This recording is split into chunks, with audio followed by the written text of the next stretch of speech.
Regular meeting of the City Commission for Tuesday, November 15th, 2022 will come to order.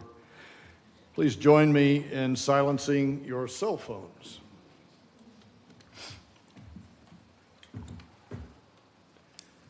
City Clerk, please call the roll. Here. Here. Commissioner McGurk? Here. Commissioner Martin? Here. Commissioner Preen? Here. Thank you. Our Police Department Chaplain Sheila Turner will give the invocation. Please stand and remain standing for the Pledge of Allegiance.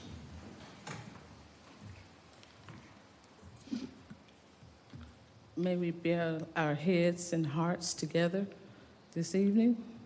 Dear Heavenly Father, we just thank you for allowing us to come together one more time as we greet and meet our new mayor, Mayor Fred Cleveland, and our new commissioners in Zone 1 and Zone 2, meeting with the rest of our commissioners.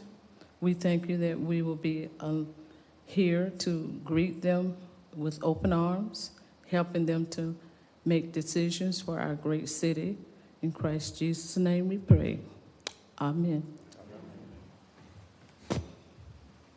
Pledge allegiance to the flag of the United States of America and to the republic for which it stands, one nation, under God, indivisible, with liberty and justice for all. Thank you. You may be seated.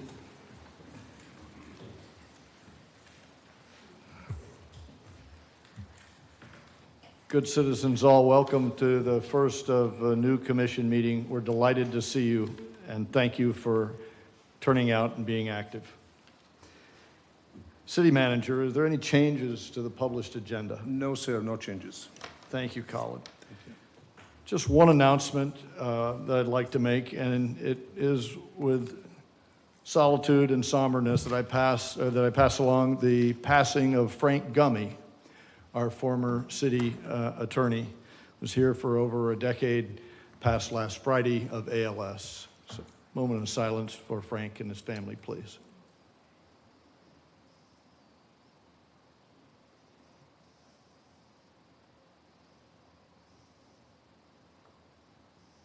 Amen. Thank you.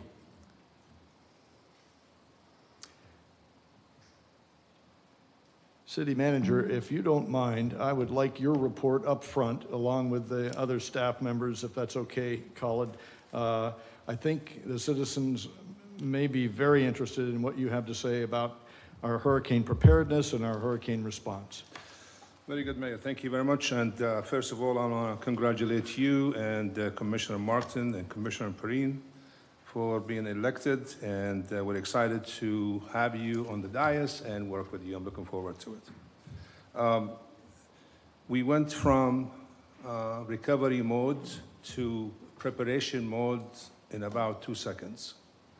We received the call from the county EOC on November the 2nd, and the conference call was, we had the National Weather Service representative on the phone call, and he indicated to us that there is a storm brewing, that it's coming to Florida, and it's going to have a landfall on the east side of Florida, and it's going to have some damage and beach erosion, as well as 2 to 2 foot of surge. They didn't expect much rain. I think they expected between 4 to 6 inches of rainfall. So we went immediately to preparation mode. Obviously, we have our steps in terms of preparation for all departments. They went to do that.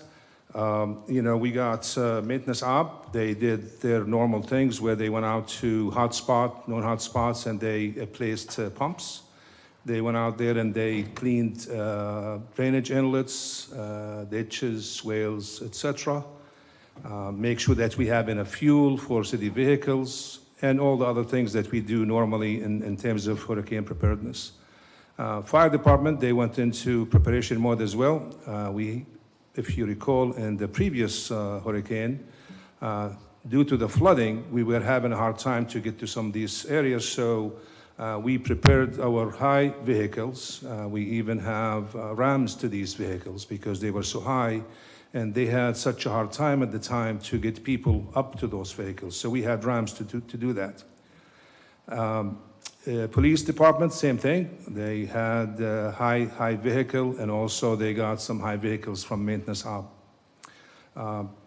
We immediately send out text messages using the NSB Utilities texting, and that's to inform residents of the danger that is coming, and specifically on the beach side and also in low-lying areas. We went further than that. We distributed 250 notices to beachfront properties along the beach, informing this of what's coming. Then we went and we activated our EOC on Wednesday at 1 o'clock, as well as our Citizen Information Center. But we didn't stop there. We have a model from the DEP where it shows, it's a map, and it shows you could actually put it on to show a 1 foot of surge, 2 foot, 3 foot, 4 foot. So I put on the map the 4 foot surge, and I delineated the areas that they might be affected. So we decided that we're not gonna just rely on the text, but we wanted to go out door to door, and we distributed close to 1,500 notices posted on the door or talk to residents. And I have to extend my appreciation to the firemen, parking ambassadors, and code enforcement. It's a task. They even did it while it's raining. And also from the previous hurricane, if you recall, since we were not dealing with shelters, but we wanted to be prepared. So we have the city gym. We prepared the shelter there. We had the cots, sleeping bags, water, blankets, and so forth. Obviously, we don't have any buildings in the city that withstand a hurricane winds, but it will be a post-hurricane incident if we need to. Then it becomes one of the things that we used on this hurricane in particular. From the previous hurricane, we had so many vehicles that they got flooded. So we decided to use the front of the airport along US 1. We offered that to residents if they wanted to park their vehicles in high ground. Mayor, you and I have toured the area in Upper Islesboro in particular, especially along the bay there. And when you and I went there, we couldn't get to some of those streets. And I took some pictures of some of the water level that was almost, the water level in the road was the same level as the bay. And that was on Thursday, I think, when you and I went out there, was after our conference call with the department directors, probably about 4 o'clock.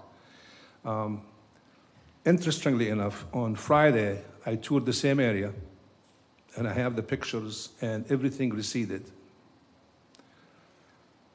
That tells you two things. One is the bay and the river, based on what we got from the National Weather Service and what we saw on the model from the DEP map, that those areas will be affected. But one area was kind of interesting to me is the area of Pine Island, which previously got flooded really bad, and I think was because we had the 21 inches of rainfall. In this particular one, based on the 4 foot surge, what I saw on the map is the roadways were actually flooded. And when I was there, it was exactly what had happened. Now, we have, I think initially we thought we have about 25, 30 homes flooded, but I got the reports from engineering just as before we walk into the meeting, and we have about 158 homes that got flooded, comparing to the 900 homes that we have previously. After Hurricane Ian, Commissioner McGurk at the City Commission meeting, he suggested that we need to have a third party to investigate, evaluate, analyze of what happened. So we've been struggling to find an expert to do that for us because obviously we have consultants on board that they have done stormwater systems for us, and I don't want them to do that because then they're going to be, obviously, hopefully they would not, but they will be biased. So I want somebody who has an outside, has no interest in this whatsoever. So we reached out to a consultant, and I met with him today with staff. His name is Brett Cunningham. He is with Jones Edmonds out of Gainesville. And they do same study. Right now, they're doing 13 studies for 13 different communities. 3 months ago, we applied for a resiliency grant from the state. And right now, I think we're just waiting to hear from them. And so I was happy to hear that we might be able to use, and I said might be able to use, that funding for this study. We talked about the scope of what we want him to do. So there is two options of what he could do for us. There is one option where he could do, it's called a watershed. So he would look at the entire city, look at the watershed for it. But I asked him, what happened if you do this? You look at the entire city, but then I want you to take out the developments that happened west of town and then see what the result is of that. So I wanted to see what happened with those developments. Did they have any major effect, significant effect on the stormwater system? Because obviously, when you look at the natural disaster that happened in Ian, we had 21 inches, we had 4 foot or 5 foot of surge. I mean, that's just, it's historical. I don't think that I've talked to some people that they've been here for a long time, they've never seen something that significant in New Smyrna Beach. So I asked him to submit a proposal to do that. And give us a cost on each one of them, give us the scope, and also what he is going to deliver for us as well. We wanted to make it as educational as possible and as informative as possible. We talked about having a moratorium. I think that's something is there, and I want to have this evaluation and this analysis to be connected to that.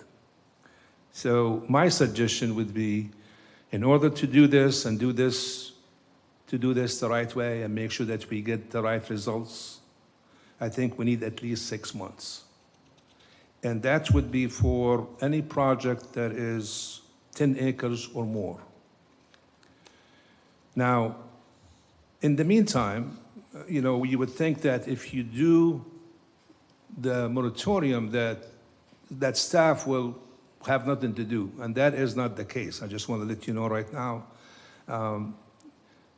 They have so much permitting, site plans, variances, other planning issues that they have to deal with. But I met with Development Services this morning, and so I asked them specifically, I said, what would you do during this time that we will have this moratorium?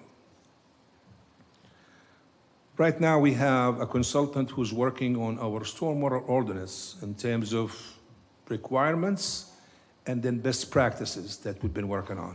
So that's one item that we will be doing. We also have Chapter 26, which is the building code ordinance, and that the building official feels like it needs to be updated, it needs to be revised, it needs to be changed. So that's something we'll be working on as well. We have Chapter 50 of the historic preservation that we've been working on. I think it's important to get there. We are rewriting our landscaping ordinances and requirements that we need to work on. We have the damage assessment. I mean, right now we have 900 homes, we have 150 homes, and then we have beachside, whether it's multifamily, commercial properties that we need to do an assessment on. We have our elevation projects that is going to start in December. That's something that we have not done before. It's something new.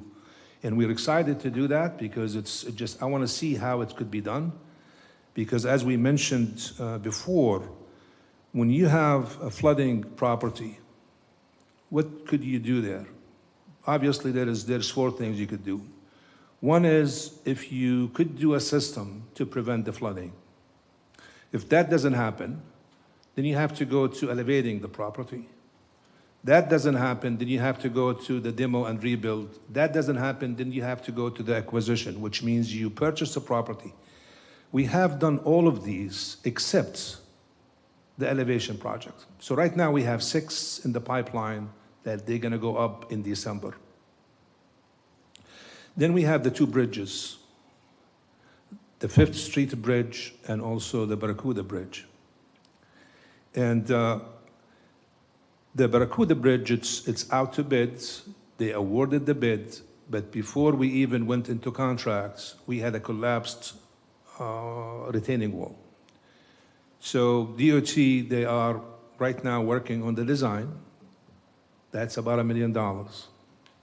However, I was able to reach out to our general transportation consultants, and we were able to get that, the design and the construction at no cost to the city.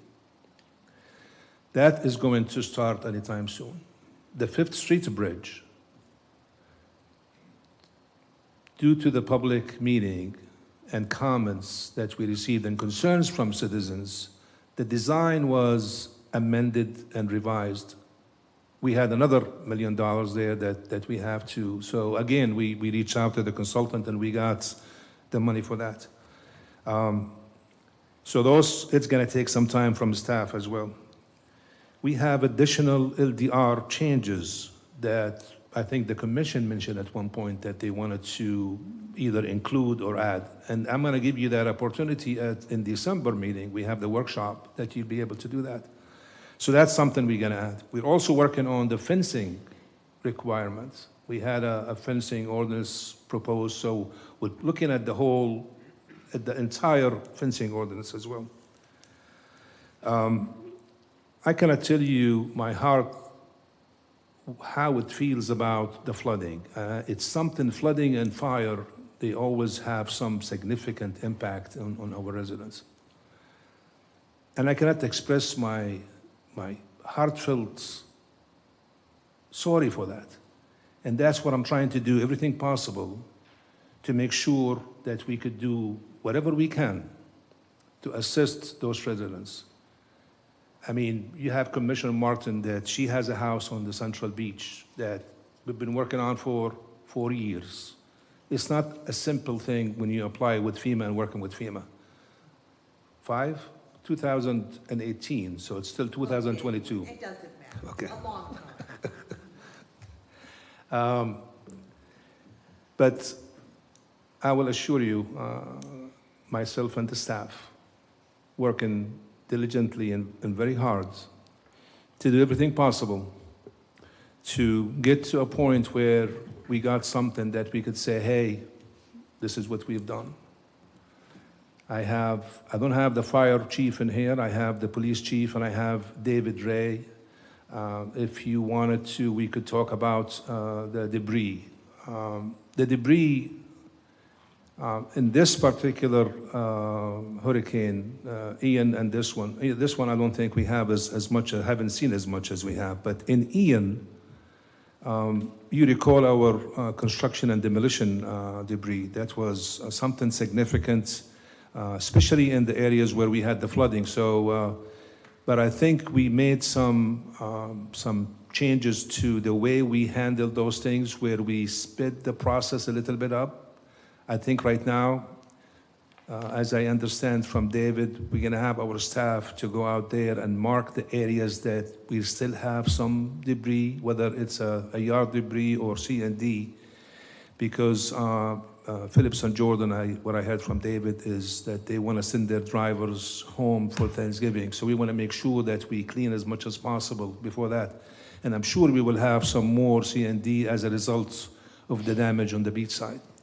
But David and Mike is here, and if you have any questions, whether you or the commission, I'll be more than happy to answer those questions, and thank you. Khaled, that's a very thorough report. You certainly got ahead of this one. before I ask for if there are any comments or questions from any of the commissioners. Everybody gets to see you, Khalid. Very few get to see the man behind the scenes who's out there on the roads when we're all sleeping and making things happen. David, come up and tell us your story about what you've done since this all happened. This is David Ray, our Maintenance Operations Director, folks. Good evening, Mayor and Commissioners. So I have a brief report based on the debris that we've been dealing with since Hurricane Ian. So right after the storm, we started our first push with ourselves and our debris hauler, and doing that, it's clearing the roads, clearing the sidewalks for the city. At that time, we were also preparing our DMS site right over by the old transfer station, getting that ready to go for the debris. The hauler actually started picking up debris on October 7th. They initially brought in and had running each day 10 to 12 double tandem trucks, which is the most that any of the cities in Volusia County had. So we had the most trucks in our city than any of the county cities. They initially focused on the hardest hit areas, and we split the city into 4 zones. So we had trucks in each zone picking up both vegetative and C&D debris. One of the issues that we came into was the turnaround time at the landfill. With the whole county being hit pretty hard after Ian, the landfill turnaround time was roughly 2.5 to 3 hours that we would send our trucks up there to unload. So at that point, we opened up our own DMS site to allow for not just vegetative, but also C&D debris, which cut that time down to about 30 to 40 minute turnaround time. And we've seen a huge increase in the amount of C&D we've been able to pick up.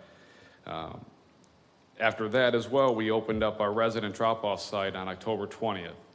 And we've been averaging about 18 to 20 residents a day dropping, whether it be vegetative, it could be refrigerators, it could be C&D debris. So to date, as of the end of the day yesterday, we've had 504 residents drop their debris off there.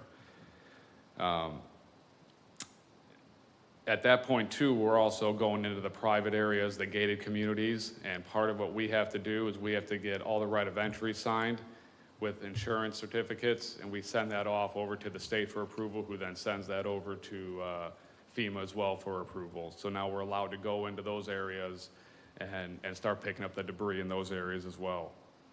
The initial estimates after Ian was roughly 100,000 cubic yards of vegetative debris and 25,000 cubic yards of C&D debris. And through the end of the day on yesterday, we have collected a total of 112,089 cubic yards total, 88,018 cubic yards of vegetative debris, and 24,071 cubic yards of C&D debris. So we're getting close to that point. We will see more debris coming out from Nicole. But up to this point, too, we have completed 2,502 loads of debris have been hauled out of the city. And as Khalid was saying, we have our staff going out this week, marking down every road that we still have debris on, so we can cross-reference that with our debris hauler and see, when we can get the remaining debris that we have out there picked up so they can go home to their families for the Thanksgiving break. Thank you, David. Thank you very much. Appreciate all your work and your team's work. Commissioners, any questions for either the city manager or the operations manager? Commissioner Hartman? No. You guys are doing a great job. I was one of the trips to the personal dump site. The people out there were very accommodating, trying to get you in and out really quick. You even saw an old camper out there, so it was surprising how much debris is truly out there in the piles and stuff. So everybody's doing a great job. Certainly do appreciate it. Commissioner McGurk, any questions or comments? No comments. Thank you. Very much. Commissioner Martin? Just a question. I think that aren't there contingency contracts in place for this, and aren't there several different types, of different, one place for the yard debris, one place for refrigerators and campers, and another place for... It's the same contractor. We have two contracts. One with Phillips and Jordan, and that's for the debris. And then we have one for the monitoring company. So monitoring company, it's FEMA would require that. So if you see the truck, you will see a car behind it to make sure that we are Okay. to make sure that we are collecting from a city property. We're following the rules of FEMA. So there's no separation in types of debris? Logs go in with refrigerators? We have different prices for each one. That's what I thought. Yeah. Okay, that's what I Yeah, thought, okay. we do. And Mayor, if I may, before you, just want to add to David, just to show you the amount of yards that we have picked up comparing to our city down south of us. Yeah. 4 days ago, I got a call from them. They're asking how much we collected. We were up to 100,000. They were at 45,000. So So more than twice of the city to the south, you guys have collected because of your speed of that close-in sight that you thought of, Colin. Brilliant. Commissioner Perrine. Thank you, David. No comment. Awesome. Thank you very much. Thank you all. This is the part of our business meeting that we call public participation. So welcome to the city's business meeting. We're conducting the city business. And so I would caution any of you that would like to come forward and make comments. This is not a dialogue, it's a monologue. Your monologue to inform, represent, make your opinions known, and we will direct it appropriately through the city manager to its appropriate department. So once again, please direct your comments to the commission. For the crowd, please be respectful and stay silent until it's your turn at the podium. I recognize the gentleman at the podium now. Start the Mayor clock, though. You only get 3 minutes. Oh yeah, start that clock, cheapers. All right. Thank you all. I appreciate it. I would have expected nothing less, nothing less. So it's an honor actually tonight to speak for the first time in 4 years in this chamber as a citizen. I got a promotion, by the way, a few minutes ago. I don't know if you caught that, but I got a promotion. It's very different sitting down here. I like it. I'm totally okay with it. So I just wanted, if you would indulge me for a minute, to leave a few final thoughts with you all. To Jason and Randy, who I served with for 4 years, thank you. I appreciate it sincerely. You were gracious. You were kind. You welcomed me. You were patient. And I will defend that we got a lot done together, not because we agreed on everything, but we agreed to work on anything that the citizens asked us to work on or things that we noticed needed to be addressed. So I appreciate it, and it was an honor to work with you. It'll be a fond memory. To Valley and Lisa, congratulations again. I look forward to what you are going to bring to the commission. I'm glad that we now have, it was an all-male commission for a while, so this is a nice change-up as well. You know, again, just if I can ever be of help, I sincerely wish you all the best, and if I can ever be of help, you know how to find me. To Mayor Cleveland, not everyone can say that they have a mentor that is gracious and kind and intelligent, and I'm glad tonight you can say you had that. And I can offer you very little advice or guidance that we haven't already talked about, and certainly that's been a two-way street throughout the past 4 or 5 years, or however long it is that we've known each other. But I'll say this, I'm proud of you. I'm proud of the people that are here tonight that helped put you in that seat, and I know that you will raise the bar in that position as you have in many other cases. To Carrie, Khalid, and Kelly, sincerely a pleasure. It's been an honor to work alongside you for the past 4 years. I know I wasn't easy to deal with at all times. I know I'm tenacious. I know I asked a ton of questions. I know I sent 2 a.m. long emails. But I hope you know and that you can attest, as the people who witnessed more of my inner monologue than anyone else, that I was fighting for what I thought was right for the citizens first, but also a close second for what I felt was right for the staff and the people that we all work alongside. So I hope and believe together again that we were able to make a positive difference on the pay and the working conditions of our employees that serve each of us. And I believe this commission, I know, will continue that. To the citizens of New Smyrna, all 22 that are watching the live stream, mainly my mom, thank you, hi Mom. Thank you for twice placing your trust in me. I know I didn't vote exactly as every one of you would like, but that's representative to democracy. Out there, everyone doesn't agree on everything. I don't know why they think we're all supposed to agree, but everyone out there's 5,000 opinions on every issue out there. So it was an honor to serve you all, and I hope I made you proud. This isn't the end for me. You will be seeing me, probably not at commission meetings, but I will definitely be out and about around town. I plan to stay involved because for 4 years I have preached from that dais for folks to get involved, and I've respected folks that did. So I plan to stay involved and practice what I preached. So thank you to New Smyrna Beach. Thank you all. It was an absolute honor, and I'll see you around town. Thank you all.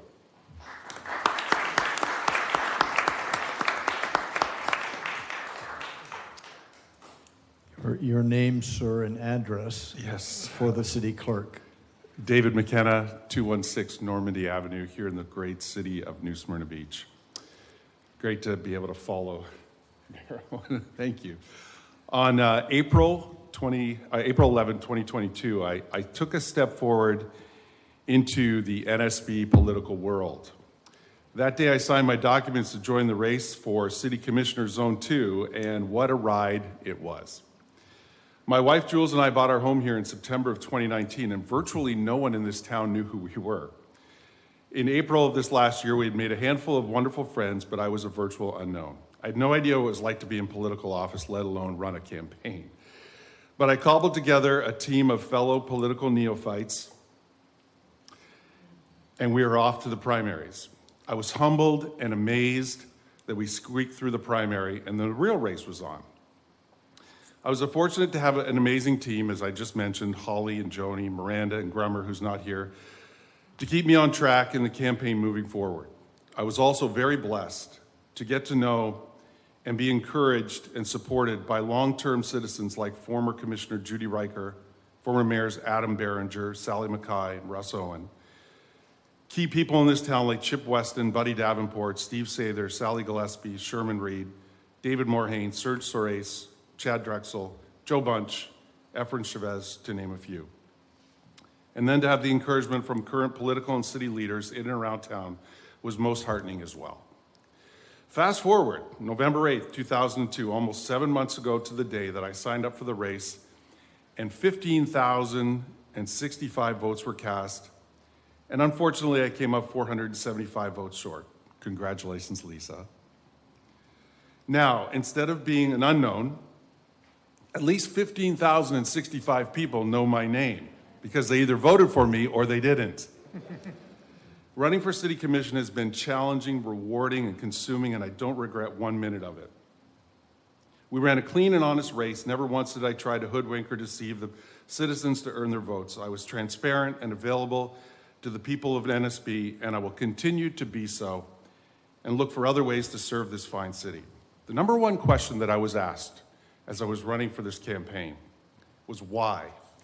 Why are you disrupting your life to do this? My answer has not changed from the first time I was asked that question to the very last. I am doing this because I care deeply about this town, and more specifically, I care about the people of this town. And there's not much more to be said than that, in my opinion. Finally, I want to say thank you to the city for giving me this amazing opportunity. As mentioned, I want to stay engaged. You'll see me around town, so please say hello. I will support this commission in any way I can. And in 4 years, well, you never know. Thank you very much.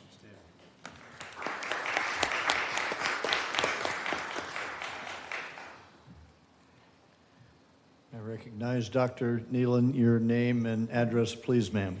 Susan Nealon, 608 Faulkner Street. Congratulations. It is a ride. It is so much fun. You're going to have an opportunity to listen to citizens. You'll have an opportunity to work with some of the best staff, I think, in Florida, to be honest with you. And you get to work with each other. I know this because I was on planning and zoning for 3.5 years. And that's been a ride. And I'm leaving at the end of this year from that position, not because I didn't have great fun, not because I didn't think I was influential, but because I think that it's good to have turn. It's good to have new people come up time and again. But that's not going to stop me from giving a little advice. My advice, it's not the people, it's the process. When there's a disconnect, it's about the process. So I'll give you a great example. We get a new application coming into P&Z. We look at it, the city engineers say, you should go for it. We're looking at, we ask some questions, the citizens aren't necessarily happy. And we find out that the challenge is that there was no safety study done and there was no traffic study done. The city engineers did their job. It wasn't required for that. So 6-1, we vote against it. It then comes to the commission, and you're in a quandary because you have the city engineers saying go for it, and you have P&Z saying not go for it. What do? And you don't really know why we even said no. So I think anytime there's a disconnect, you should step back and say, what's with our process? And most of the stuff I'm seeing are really easy to fix. So I would recommend during your time with the moratorium to step back and look at those processes and make little tiny tweaks on things. And I think you're going to have a much easier job. You're not going to have citizens upset and confused, frankly, when there's two different rulings on the same thing. So that's my recommendation. My second recommendation is treat planning like you treat your police force and your fire department. Brian Fields was wonderful, wonderful guy.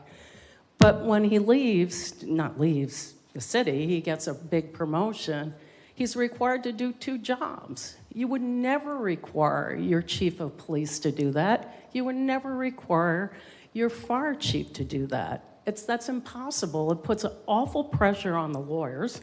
It puts an awful pressure on the staff. So treat that department as critical as your police and fire department. And I think you're going to see amazing results because you have a spectacular staff, both the lawyers, both the city manager, and the engineers. So that's my say. Good luck, guys. And you get to pick somebody new in January. I'm staying around till January because I'm, whatever that is, assistant board director or whatever. So good luck. Thank you for your service, Susan Nealon.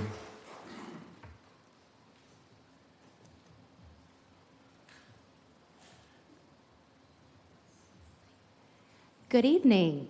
Stephanie Ford, Southeast Volusia Chamber of Commerce, where I'm the executive director, 115 Canal Street. Congratulations to the new faces we have here tonight, and great to see some familiar faces as well.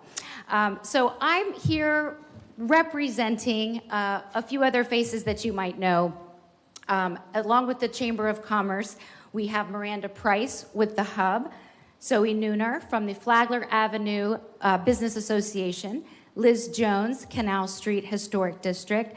Not with us is Elaine Stathis with the Flagler Tavern Marketing, Shauna Green and Kimla Shelton, city staff, as well as Debbie Mills from the Visitors Bureau. So, what do all of these fabulous ladies have in common? Not only are we sort of the presidents or the heads of our merchant organizations and business organizations in town, but we have come together to form an unofficial group, and we want to introduce ourselves to you tonight, kind of let you know that we're here and what we're about. We have given ourselves the name of the Community Connectors, and that is just what we hope to do. So we hope to continue the relationship that we have with commissioners, the mayor, and city staff.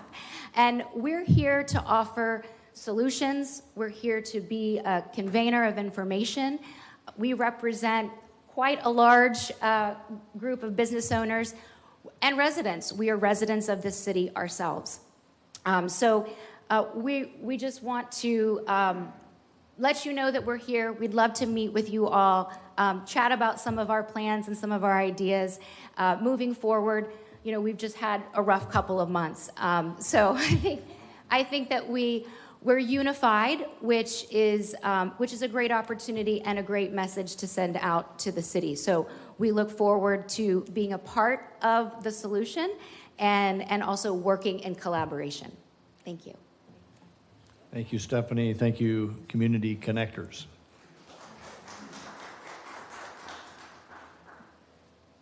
Good evening, sir.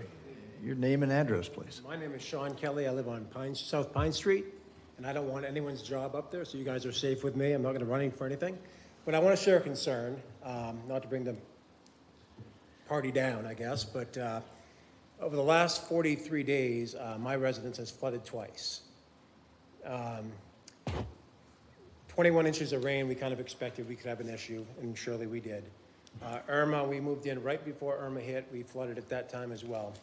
So a suspicion of mine has always been that the drainage system in our street has been part of the problem. And I kind of solidified that on Thursday after Nicole went through.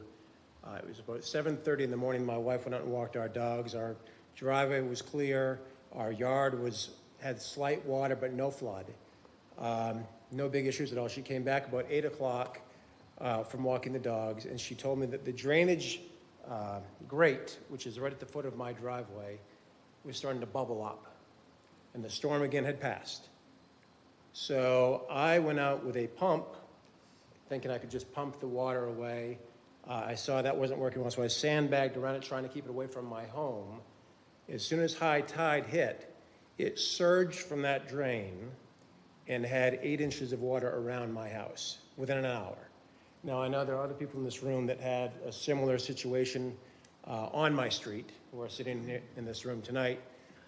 So I guess I just want to bring that to people's attention that, I've kind of been suspicious that the drainage system might have played a role in the past, but since this storm happened in daylight hour or had passed and it was daylight hours, I could witness it. And we have, videos and photographs and eyewitnesses. We had neighbors trying to help us sandbag our house because they saw what was happening. So it's just kind of informational. We have talked to Mr. Fegley. We're going to meet with him as well. He's a great person, and I know he's very helpful. So we hope to figure out something that we can do, not just for our house, but for our whole neighborhood and our street. So I just want to share that with you. Thank you so much, Sean.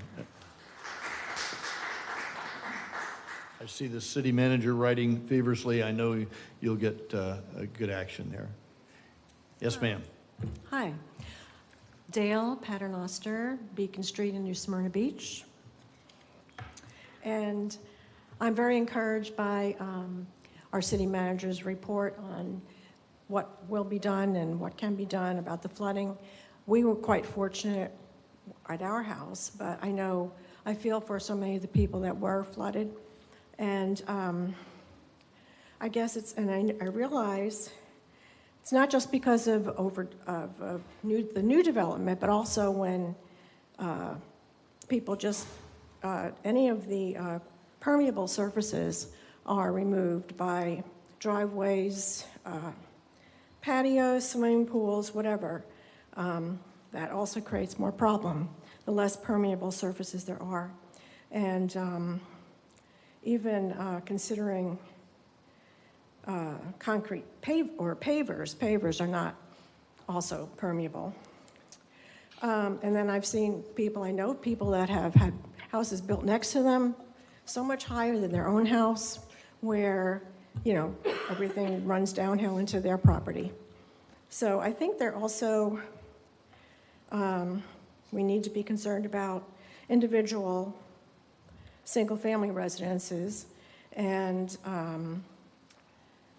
programs that our city manager also mentioned to keep this from happening. But and perhaps also monitoring programs to make sure that they continue to, because things might change. Things are changing quite rapidly over the years. So just to keep, less money being spent on things that may be preventable, as are hurricanes from the coast or not. But I think the flooding, some of it is very, very preventable. That's all. Thank you very much. Appreciate that. Thank you.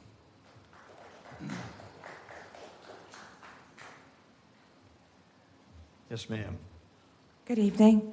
My name's Marisa Gilman-Denton, and I live at Quail Hollow. We are surrounded, as we're a 55 and over community with 240 homes. We are surrounded by a canal. The canal was full before both storms. At the height of the flooding within our community, there was 9 feet of water at the entrance to our community. People came to rescue us in an F-350 and couldn't get through the water. We laughed as we saw people paddling around in kayaks, and then rescuers came to rescue people in airboats. I didn't realize when I moved here 16 years ago that I was living in the Everglades. My question is, how can it be stopped? In my opinion, and purely my opinion, the drainage ditches should have been drained or at least deepened before the storm came. They knew it was coming. There are elderly people who are living in my community. They don't have the finances to rebuild. They don't have anywhere to go, and they've lost everything. So please, resolve this issue somehow. Thank you. Thank you very much. Is there anyone else for public participation?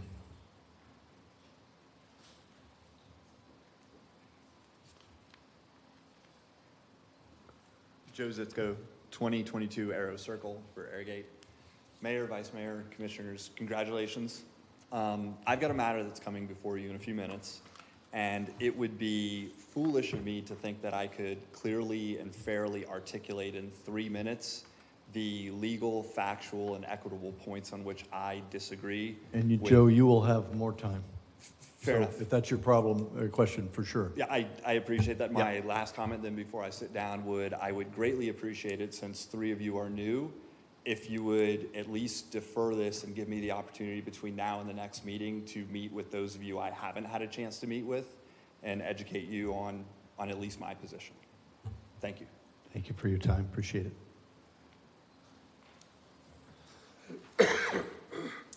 Hello, Richard. Richard England. I live in Edgewater, but I'm here representing Canal Street Historic District tonight. So congratulations as well to you all. I have 2 purposes. One, I'm going to report back to you on the launch of the 2nd season, if you will, of Canal Street Nights. We had made some changes in several meetings back. You all approved it, and I just wanted to let you know how it had started back out. Hopefully, maybe some of you were there last month for that. We had over 1,000 people come out for the first event in October. Again, all the restaurants were full with waits for the evening. The food trucks all had lines, and 2 of the 4 of them sold out of food. Every merchant that I spoke to on Saturday, 2 days later, and I spoke to a lot, these are the merchants on Canal Street, were all very pleased to a person. The second point I wanted to make was to call out a couple of people or a couple of groups that made a difference in having this happen. One was the New Smyrna Beach Utilities, who did a terrific job contributing activities to the event and particularly helped with the kids and the families. And then secondly, Rob Salazar and Kimla Shelton, who did a great job of getting picnic tables exactly where they needed to be, the right causeway banner exactly where it needed to be to make the event a success. So next one's coming up in 2 nights. Hopefully some of you will be there to check it out. It'll be another great one. Thank you. Thank you, Richard. Appreciate it.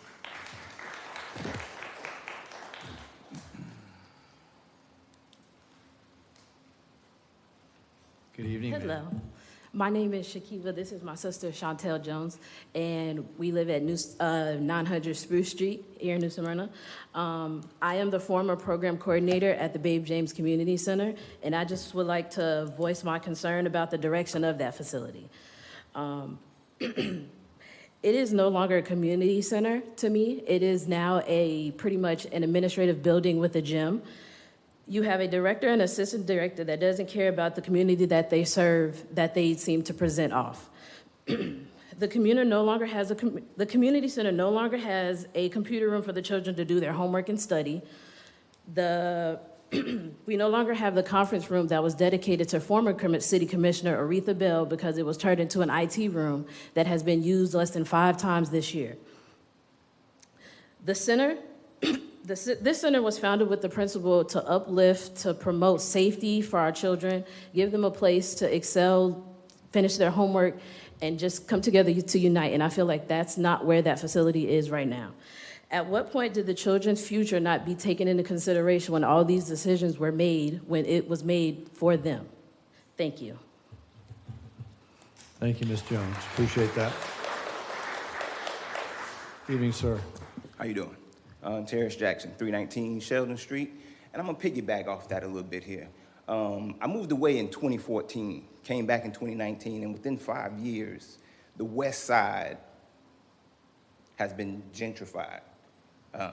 Some people may see that that's wrong, or may have an issue with it, or may not have an issue with it.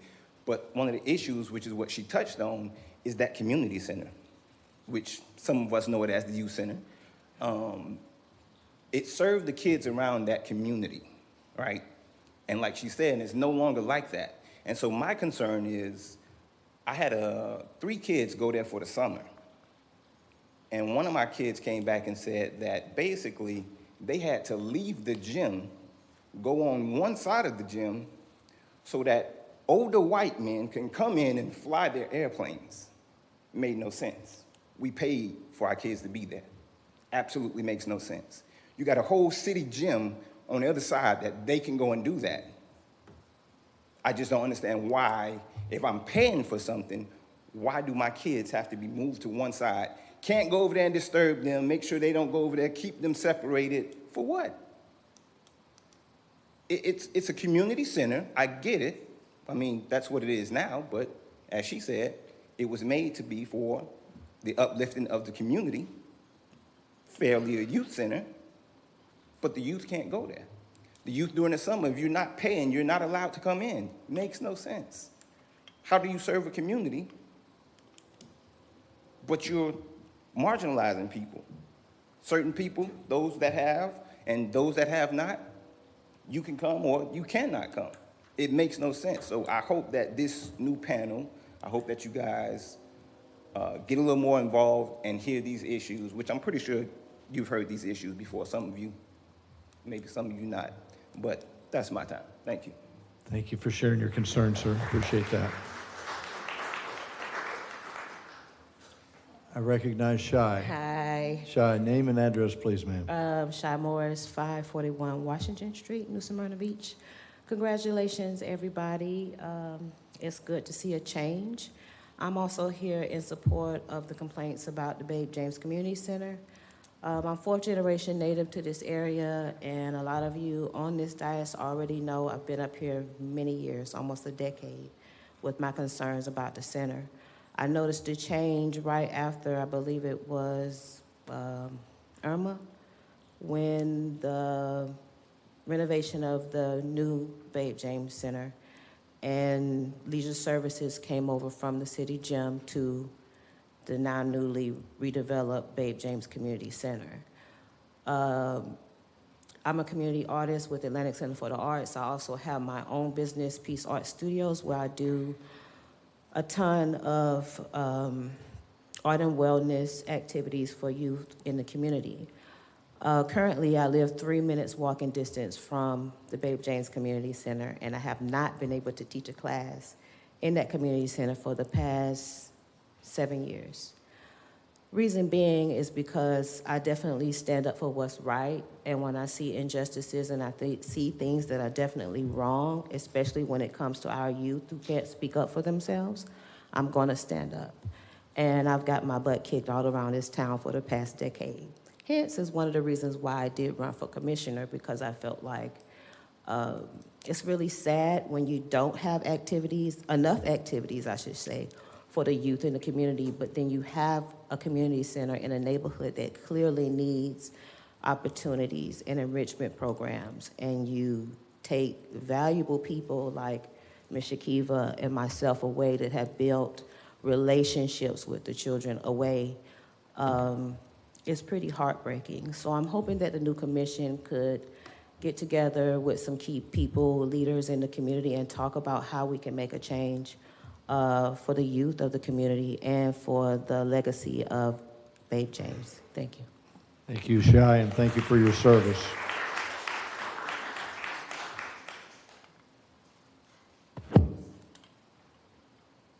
Yes, ma'am.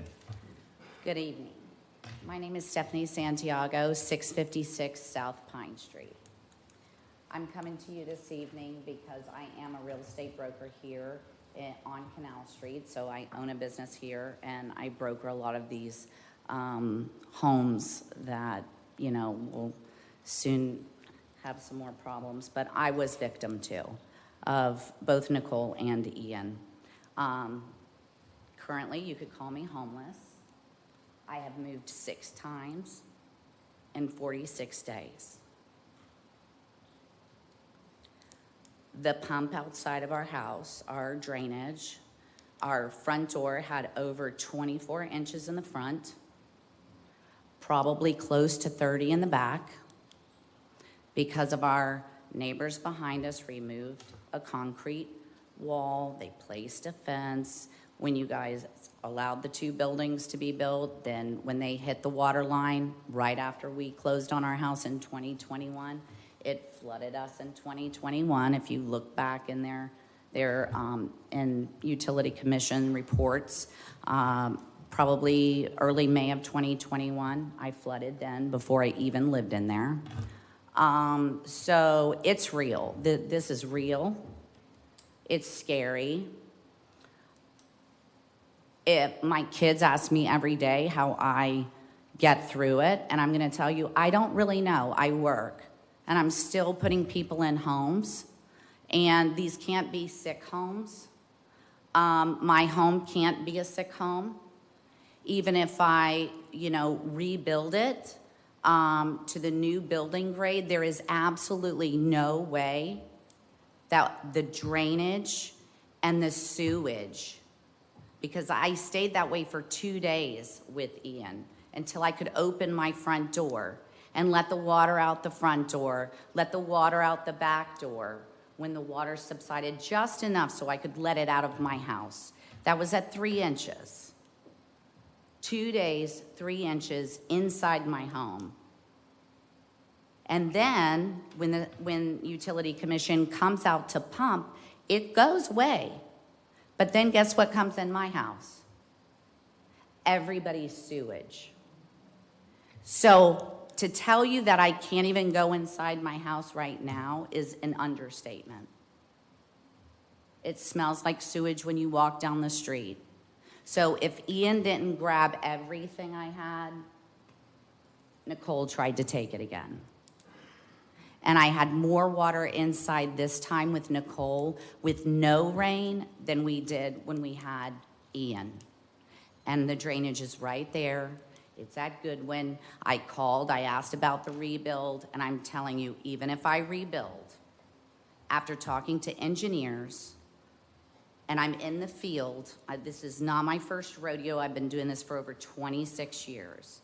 There's no way I will have a house on a hill on poop water. And it just can't happen. It has to be fixed. I cannot dump another $350,000 into a rebuild and have sewage all over the front of the house. That's not fair. My neighbors came up here. If they have 9 inches in the front of their home, double that. My home is at 4.9 elevation. The crown of the road is at 5. You do the math. I just told you that the water and the sewage was over 24 inches. Thank you, ma'am. Appreciate your information. I recognize Mr. Romero. Your name and address, please, sir, for the record. Jess Romero, 708 South Cooper Street, Hello, Kelly. Commissioners, welcome. Congratulations, Mayor. I see you had your hands full now. The fun begins, as we say. Just stand here to remind the commissioners, the new ones and the old, the ones that have been here before, that during the last sessions, the past 9 months, we had 3 issues here where the room was packed. I mean, you couldn't even find a seat here. I was surprised. One was the mural. There was an ordinance proposed by the last mayor to codify the murals in town, have an ordinance that went away. It was taken off the agenda. It was never voted on. Nothing ever happened to that. If it did, I didn't know about it. I don't know about it now. But that needs to be addressed because it's going to come back to you sooner or later. The Francis Avenue lot was given to Habitat for Humanity. The residents came out here and voted and yelled and talked and spoke for almost an hour against it. Eventually, the city decided to take that property off the lot, off the giveaway, not to give it to Habitat, and to keep it. It was never addressed what was going to happen to that property, whether it's going to become a park, or it's going to come around again as a boomerang a couple of months from now. Oh, we got a property, another giveaway. So that needs to be addressed. The last one is the Pine Island, was the one that was folded here. It reminded the folks that flooded the Pine Island there. The issue of flooding is going to happen again. It happened again this time around. We understand. The young lady just spoke a minute ago. It's unfortunate, and it can be addressed. And I asked the last meeting that I was at before, it was after Ian, I asked, it was a talk about having a workshop of what we did right, and after actual report, what we did right, what the city did wrong, what we learned, not about placing blame, but learning from the mistakes, because they were made. It was admittedly, mistakes was made in there, but learning for the future, all right? So far, that hasn't happened yet. There hasn't been any official words saying we're going to do this workshop on this date to focus on these reports now and what we're going forward. So now we had Nicole come by. More issues happened on the beach side. Earlier, the city manager spoke of a moratorium on a 10-acre building. I looked at the municipal code of the city of Smyrna Beach, and there's no wording on a minimum of 10 acre for site plans or for class planning, or what MDA's PUD would call it there. There's class 1, there's class 2, and there's class 3. Class 2 is up to 25 homes. Class 3 is 25 and above. So now 10 acres. Let me remind some things here, the folks that may have forgotten. The Regency Walmart down the street is only 8 acres. And they're putting in 122 apartments in there, if I'm not mistaken. Could be wrong the numbers there. The Florida 5, Phase 5 in Venetian Bay, it's only 9 acres. And they're also putting in 122 units in there. So when you say you have 10 acres or less, you could put 40 homes in there. So you're still going to build. Let's just stop all the seizing of properties right now, of building, of new construction, and put the 10 acres, the minimum that there, out of the way, just say no more, up to this point, 6 months from this point on, and give it a date. Thank you. Thank you, Mr. Romero.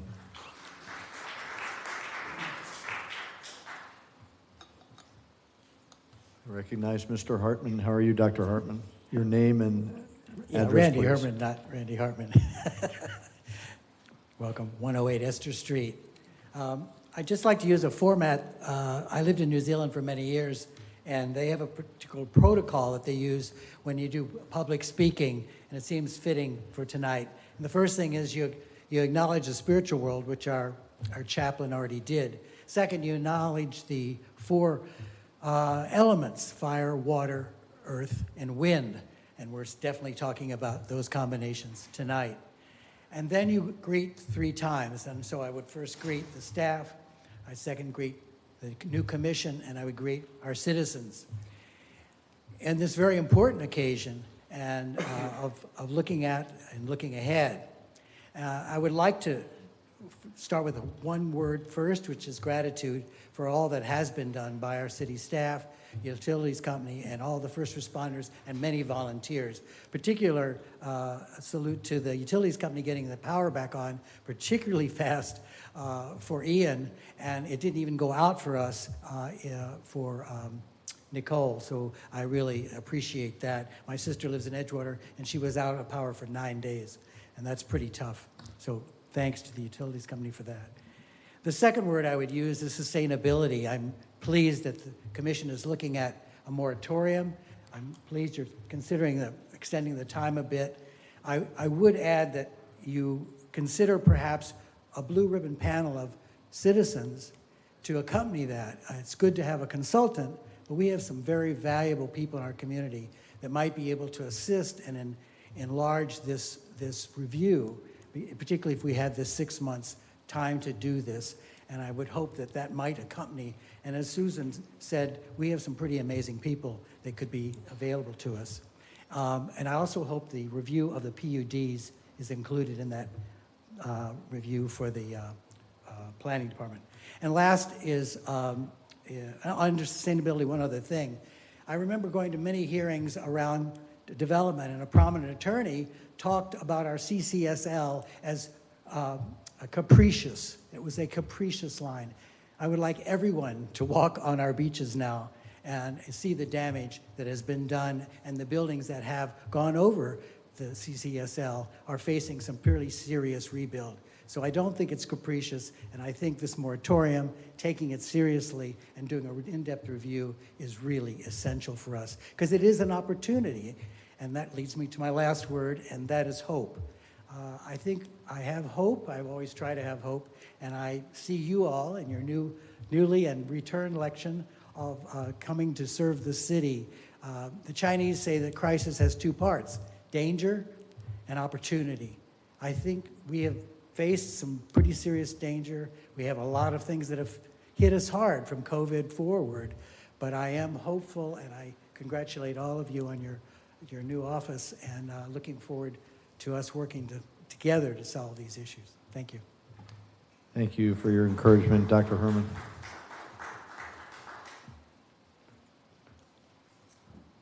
Yes, Hello, ma'am. my name is Chantal. I live at 130 Railroad Street. And I want to piggyback on how the Babe James Youth Center is an essential place for the West Side kids on that side of the tracks. I feel like I've been in New Smyrna all my life. I am 37 years old, and that Babe James Center played an essential part in us growing up. And I don't understand how they can come over here and take something where the kids feel safe and make them feel unsafe to the point where they don't even want to go there.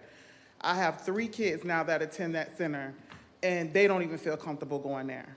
It was a place where they went to do their homework. It was a place over the summer where they went to go on field trips. And now it's all about money. It's about who you know. And I just feel like it should be considered that they take more time to actually visit that place to see how things have changed over the 30 years that I've been here. That's an essential place for that side of the community. And it doesn't make sense that we can't feel comfortable sending our kids there because they shunned off. They're not respected there. They are not, they're not considered to feel safe. And I just feel like y'all should consider going over there, visiting, talking with the kids, seeing how they feel, because they are our next generation. And without the care and the mentoring and the programs and the enrichment programs, what are they gonna do? And that's for anybody. Like, you can't put something in a community and then don't use it for community functions. Doesn't make sense. So if you just please consider whoever goes over there to go and talk with the kids, sit down with them, and just see how they feel about the changes and the things that are going on up there, because it's just not fair to them that you take something that they feel safe in and just rip it from under them, and then they out in the streets, and then you wonder why crime is so high, and you wonder why kids are not going to school, and you wonder why kids are just not doing anything because they don't have anything to look forward to, or they don't have anywhere to go, when it was a safe haven for us when we were growing up. So I would just wish that y'all would just really consider how that place is being ran over there, because it's not for the kids at all. It's all for what they want it to be for. And that's not fair to the kids or the community or the people that live in that community that, trusts the youth center to send their kids there. It's just not fair to them. Thank you. Thank you, ma'am. Appreciate your comments. Is there anyone else for public participation? Hello. Yes, sir. My name is Akia Isaac. I stay at 405 Cherry Street, New Smyrna. I'm going to piggyback off the Babe James also. It has really changed. I'm 41. Coming up when I moved here from Germany, that was a place that we can go and hang out. There was no child left behind. We didn't have to pay to go to the youth center. Now, I think they do have to pay, or they take a certain amount of kids, and half of the kids on the west side don't even go because there's not enough space, or whatever they want to say, how many people can go. I've also tried to do things in the community myself. Before the pandemic started, every holiday I was doing something for the kids. Easter, no matter what it was, 4th of July, Christmas, Thanksgiving, whatever it was. So after the pandemic, it was like I got stopped for some odd reason. I don't know why. I wasn't asking for any money. I was doing it out of my pocket, or I had people asking what I need and also donated. I want to say this year I tried to do my Easter egg hunt, and then I was told that I needed to have insurance. And prior to that, like I said, it was always, okay, you can get the park, you don't have to pay, you're doing stuff for the community, you can get it. After that, it changed. I just feel like the kids over here on this side should be able to go to the youth center. It shouldn't be a limit, because when we were coming up, it was over 80 kids coming to the youth center, whether they had money or not. And Miss Karen Johnson, she took care of all of us. We looked up to her. She was there for us no matter what it was. But like they said before, it has changed up there. It really has. I don't understand why they were stopping me from doing my events. At my events, I had no problems. The police never had to be called. The kids came out, had a good time. I had enough food, everything for everyone who showed up. Nobody was told that they could not participate. I did a back-to-school thing, which I had the city also sponsored it with me. But it was my idea, and I had a very, very good turnout. And just, I guess, I stopped doing what I was doing because of the grief I was getting, like the runaround, trying to get stuff together. Once I get a flyer out, I'm told I can't do this, I can't do that. And like I said, I never had any problems. So, like, if you guys can look into that, because I would love to start back doing stuff for my community. I mean, like I said, every holiday I had stuff going on. Basically, too, every other weekend I had something, just for the community to come out as one and enjoy each other. So, thank you. Thank you for your comments, sir. Is there anybody else for public participation? Seeing none, we will close public participation now. Yep, she's coming. Oh, yes, ma'am. Come ahead. I'm Jennifer Evans. I'm at 638 Yukon Avenue. I share the pain with Goodwin, Pine, and Yupon. Yupon, I looked up, I guess in 2014, the city came up with a great plan to put in these central pumps. And our next door neighbor, his claim to fame was that he had never flooded before, been there since 1958. Our houses historically have never flooded. As of the pump system going in, we have now flooded.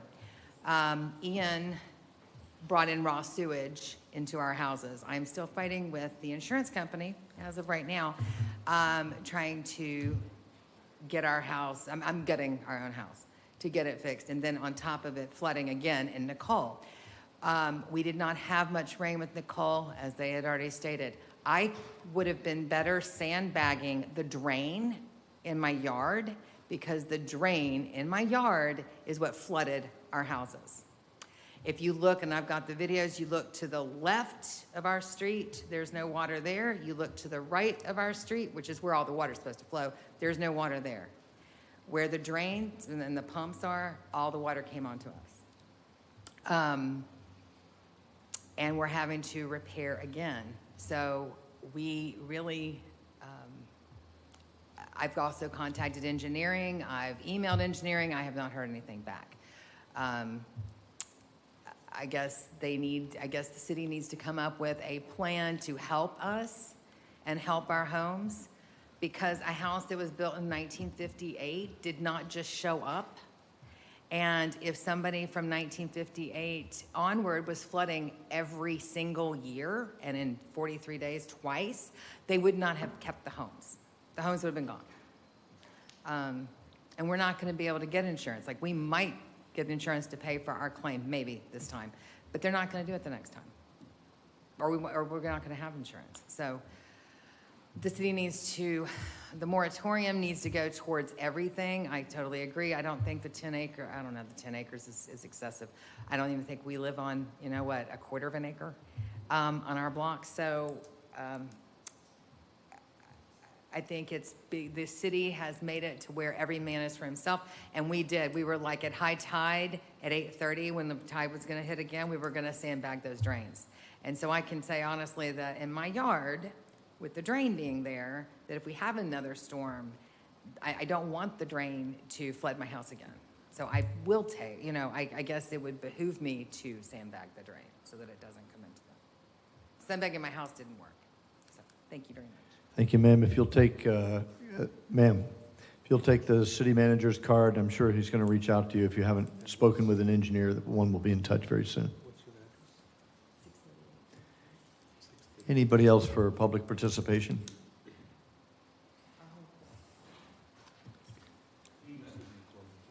Rick Fellows at 4345 South Atlantic Avenue, and I'm part of the Sea Dunes community. And as you know, Sea Dunes got whacked pretty good. Of the 80 homes that are within our community, 10 of those homes have been condemned. The other 25 on the water are 2 to 3 feet from being condemned. And I understand the process and the protocol. The city has the building back, the county has the ocean. We need you guys to do whatever you can do at a county level, at a federal level, to drive the support, to allow us to build back the infrastructure. More importantly, what is the city and the county going to do to help us restore the dunes that have been lost? It's, you know, we've got, you know, if I drive down to Bethune, there must be 500-600 truckloads of sand down there that we desperately need. We're within one good storm from losing the entire Sea Dunes community. So I guess that's one of my questions is who owns that sand, because we desperately need it, and then how can we get it on the beach? And then the other part, and again, this is just a collaboration between the city and the county to be able to support.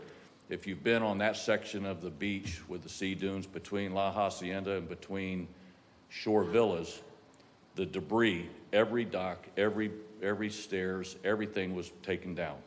There is nothing left standing. And a lot of the homeowners are elderly folks. They have no resource to be able to move their own lumber. And there's an enormous amount of lumber. So what can we do to get dump trucks on the beach with excavators to help remove all that? So it's a challenge, but we're just looking for the city to help support us with the county and the federal government. Okay, thank you. Thank you for your comments, sir. You will have that.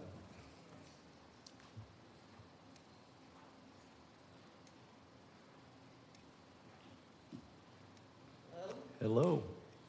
My name is Elaine Wood. I live at 910 Enterprise Avenue, New Smyrna.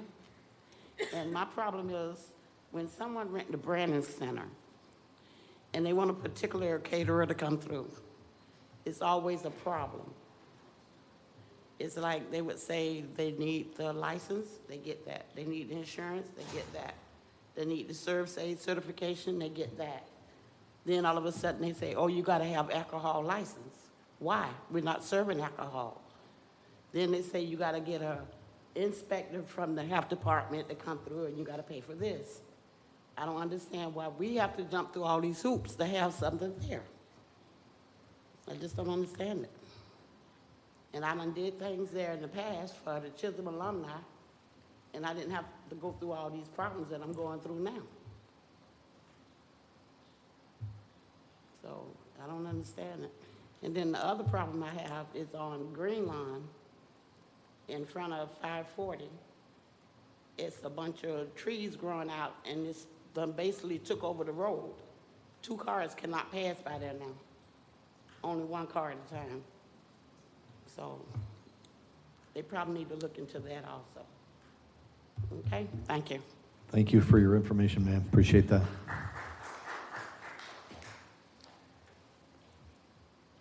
Anyone else for public participation? Public participation is now closed. There are 5 items on the consent agenda. Does any member of the commission wish to remove any item from discussion? Vice Mayor? Or if there's a clarifying question that you might have for... I'm good. I'm good. Commissioner Perrine? Nothing. Good. Might I have a motion to approve? Move to approve consent. There's a motion to approve. Is there a second? Second. Second. Motion to approve and second. City Clerk, please call the roll. Commissioner Martin? Yes. Oh, I'm sorry, I said Commissioner Martin. Oh, I'm sorry. That's okay. Commissioner Martin? Yes. Commissioner Preen? Yes. Commissioner McGurk? Yes. Vice Mayor Hartman? Yes. Mayor Cleveland? Yes. Thank you. Excellent. Thank you very much, Kelly. Item 7A in the administrative and new business section, the discussion of a ground lease agreement between Airgate Aviation and the City of New Smyrna Beach Airport. City Manager, would you tee this up for us, please? Yes, sir. Obviously, Airgate leases a couple of buildings at the New Smyrna Beach Airport. They've been out there since before 2014, if I recall. We have talked to Mr. Zitka quite a few times. He had some issues with business, and then also we had the pandemic. We've been working with him for quite some time. He is delinquent on about 13 months. It amounts to about $180,000. I have met with Mr. Zitka, and I've known him for a long time, and so I asked him for an action plan in terms of to pay delinquent amounts. At this point, with the last meeting I had with him, he was unable to come up with a specific amount. He indicated that he is applying for an SBA loan. I think he said he submitted the SBA loan and they needed additional information, and I found this information when I was walking into the meeting. We have our Assistant City Attorney is ready to give you some more details on it. And I know that Mr. Zitka is in the audience if you need to have any input from him as well. Thank you very much. If it be the will of the commission, I'd like to have Mr. Zitka have his time. And then we'll listen to city staff.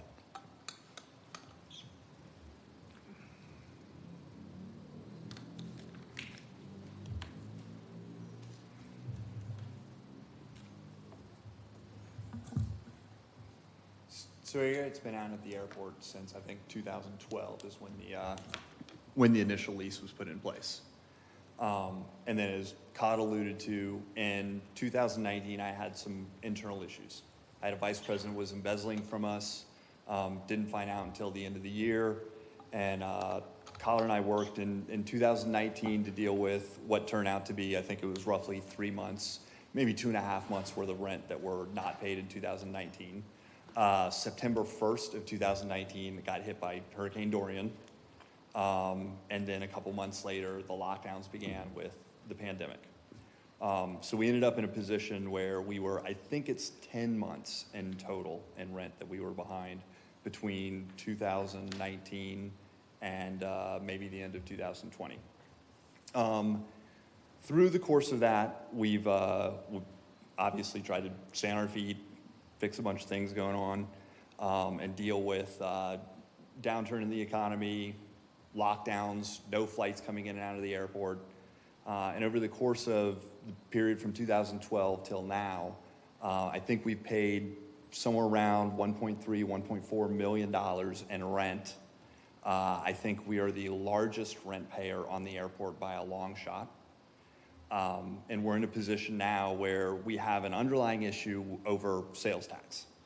We're an airline. Florida's got an exemption for sales tax in the state of Florida for airlines. That's been an ongoing discussion with the city since the lease was put in place. I've talked to several commissioners about it over the years. Colin and I talked to the former city manager back in 2016. Colin and I have talked about it for years, and there's been a barrier in an effort to try to get that resolved. Those rules apply by operation of law. I've had this discussion over and over again with the city. The city hired what I thought was a tax attorney to deal with this matter. Turns out he was a civil trial attorney with an aviation background.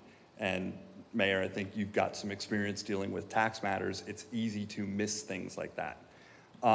We've been, at one point, I think it was December 10th, 2019, Colin told the commission that the then finance manager and the assistant city attorney were going to deal with tracking down the answer to that. Turns out that didn't quite happen, and sometime in 2020, I was asked to try to deal with it. The person at the state, the DOR that I was dealing with, disappeared somewhere in the course of COVID. Our submission just fell off the face of the earth, and we've tried several times to get somebody at the DOR to answer a question that they didn't want to answer because it applies by operation of law. So the answer is, we are exempt, we aren't subject to sales tax. There's actually a technical assistant advisement from the Department of Revenue that has one very short sentence that simply says, the taxpayer has shown that the airline currently holds an FAA air carrier certificate, which I think I've provided to everyone in this room. Therefore, the airline will be deemed to be an airline for purposes of the exclusion. This isn't a thing I should have had to go through years trying to get the city to acknowledge I was exempt. I was asked what portions of my property I used for airline business. I disclosed that years ago. And we now, at the very least, Colin and I have been dealing with this since 2019. Something that really has been around since 2012. So I'm in a position that I think we need to fairly negotiate what is actually due in rent, because there's a portion of the rent that is purportedly due that related to sales tax that wasn't due. And then I have a number of equitable issues that I would like to be able to discuss and negotiate with the city and figure out a way to work through this. We're one of 31 commuter air carriers in the country. We do a lot for this community, and I've made a huge effort to grow what we do and very quietly operate out at the airport in a way that promotes and brings money into the city. The city has a history of working with operators out there. There's one operator that in 2010 had a $300,000 plus fuel bill with the city, and the city worked out a deal with that operator and paid them 80 cents a gallon to pump fuel to offset that. Subsequently, there's a write-off, I think it's 2 or 3 months later, on the city's part of roughly $297,000. There's another situation where an operator was 4 months behind in rent. The city worked with them, and that obligation went away. So I've worked with the city the entire time I've been here to be a productive member of this community and operate a solid business. Ran into a situation that was well outside of my control, kept the doors open. I paid out of pocket to keep 25 people employed months and months and months at a time. And now I need some assistance for the city, and I would like the opportunity to negotiate those issues and figure out a way to move forward. But I think an underlying issue we have to address is the sales tax exemption, so we can fairly determine what amount, if any, rent is due, and then figure out how to deal with it.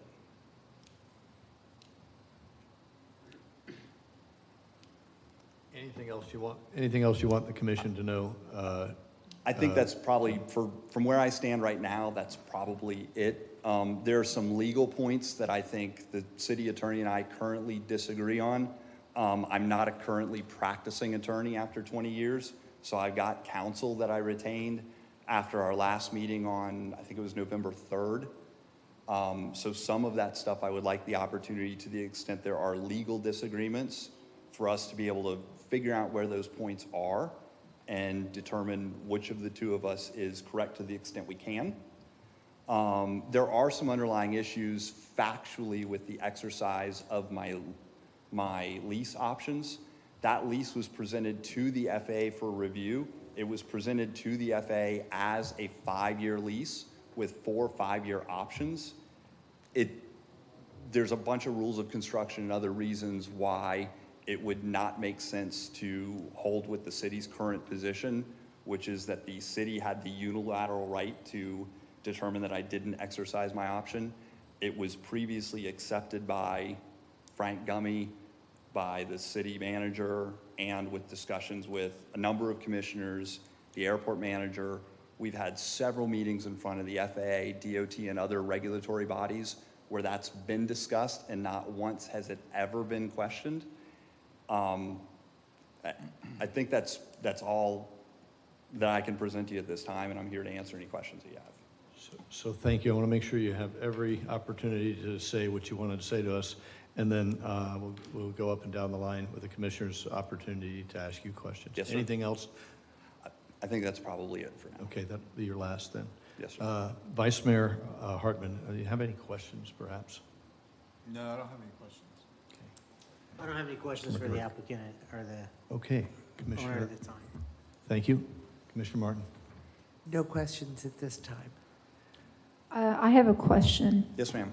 I saw on your email today that you reached out to the sales tax possibly November 7th and filed a claim for a response on that. Have you heard back from them since then, in the last couple of days? I had a phone call with someone, but not the person that's currently reviewing this.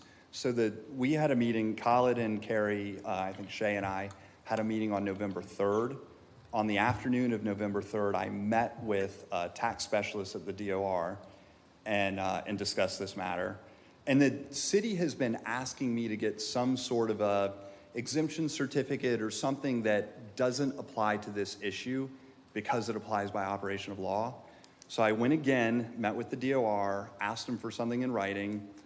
We had a conference call the next morning, I think the morning of November 4th, and I was asked to submit a summary outlining what I am, a copy of my FAA certificate, and the breakdown of what we do, along with the Florida Administrative Code rules on all the things that are covered under the exemption, common walkways, baggage areas, all that stuff, and overlay that with diagrams that we had previously provided of our hangars and what spaces in the hangars we use for what activities. She asked me to submit that on November 7th. I did. I've been following up every other day with her. The girl there, I think it's Chandra McQueen or McQueen. She has been out of the office the last 2 days. So I spoke to a live body yesterday, and then today just left a message for her. I was told on November 4th that it would take her about 21 days to issue a written response to me. Thank you. Yes, ma'am.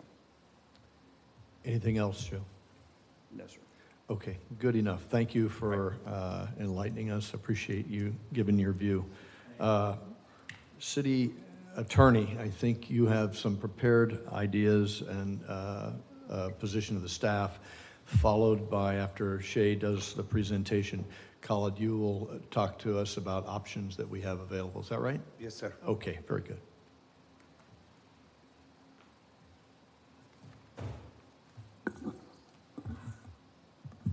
So I just kind of want to go over for some of the new commissioners and just generally the basic history of where Airgate and where we find ourselves now. So Airgate's history, the lease agreement was signed and executed on December 14th of 2012 with Airgate. It was a 5-year lease which expired December 31st of 2017. The leasee took possession of the property in May 7th of 2010 for 2022 Aero Circle, and took possession of the property of 604 Skyline Drive April 4th of 2011. At that point in time, they were in possession of the property without paying rent. The city gave consideration for this rent payment as they were doing improvements to the property in the amount of $104,400. The rent started becoming due January 1st of 2013 at about $9,000. Since that time, it goes up with the CPI. In 2017, it comes around to be renewed. What we can tell based on going through emails, none of us were here at that time, so we've done some research going through different emails throughout the city, that sometime October 13th, 2017, Mr. Zitska, Arrogate, reaches out to the city for a renewal. He actually drafts an addendum to the agreement regarding the renewal, submits it to the city. It is sent to Rhonda Walker, the previous airport manager. She forwards it on to the city attorney's office for Frank Gummy to review. The assistant city manager reviews it, lets her know that Mr. Gummy is not in the office, but this would have to go to city commission for approval, and that was done in 2017.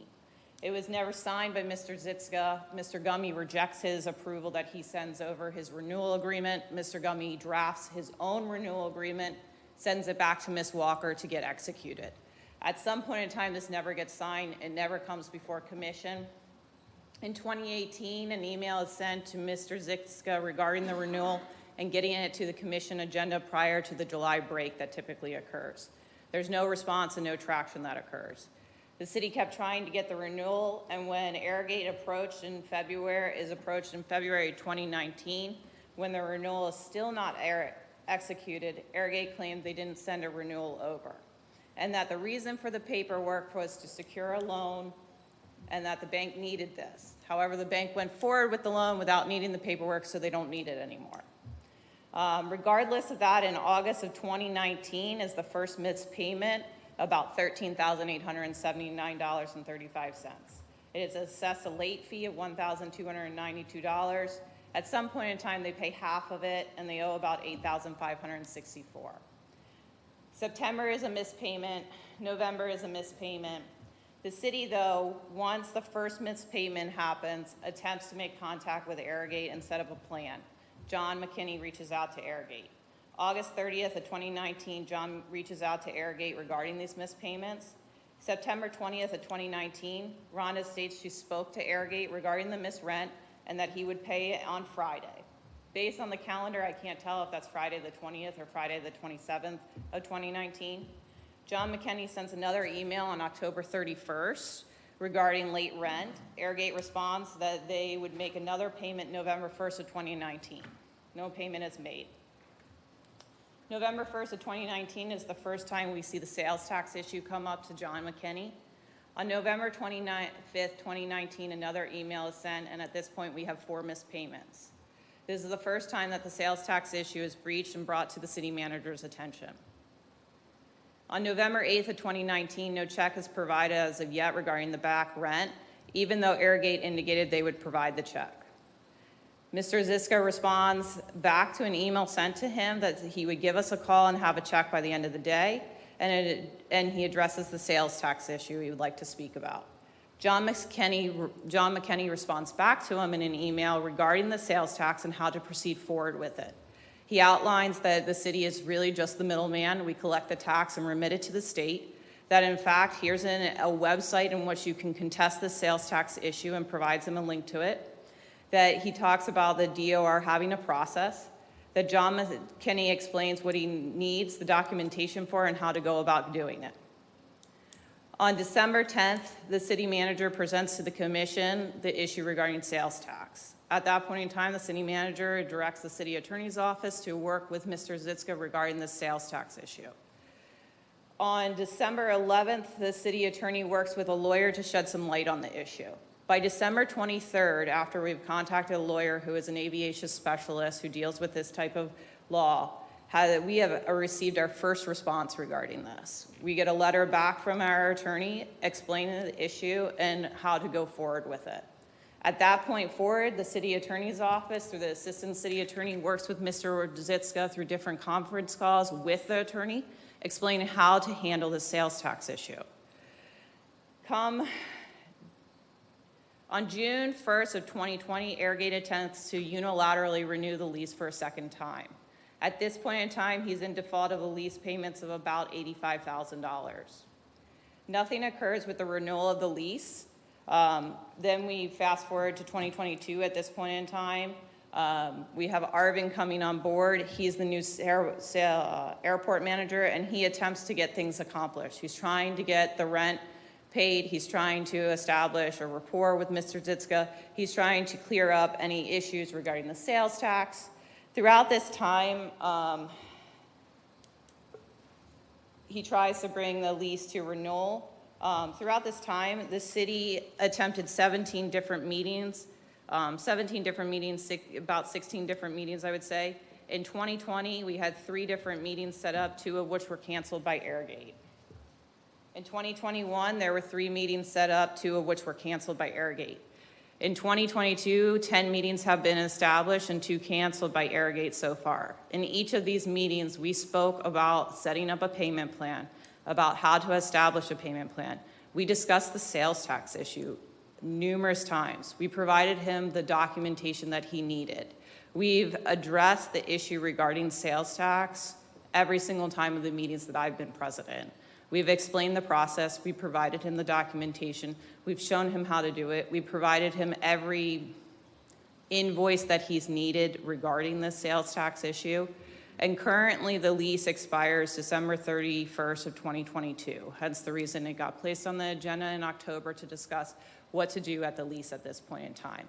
It was that point in time that we believe that the renewal should come before the commission. While Mr. Zitska believes that it's a unilateral renewal, that he wishes to renew it, we've changed it to determining the outcome of the lease or termination of the lease based on the fact that he is in default of $180,000 at this point in time. I can speak briefly to the sales tax issue if anybody's curious about that. But basically, a few of you are new and never been probably to a convention as a city employee, but when you go to a convention as a city employee, they don't take your word that you're a city employee. You actually have to provide them a form and show in order to have the taxes removed from any bill that you have, whether it's your hotel bill or something along those lines. It's very similar here. Well, I understand his position is that his certificate is his license. At the same point in time, the city can't just take that your whole building is exempt from sales tax, because if we were to guess that wrong, the city is liable to the state to pay that at that point in time.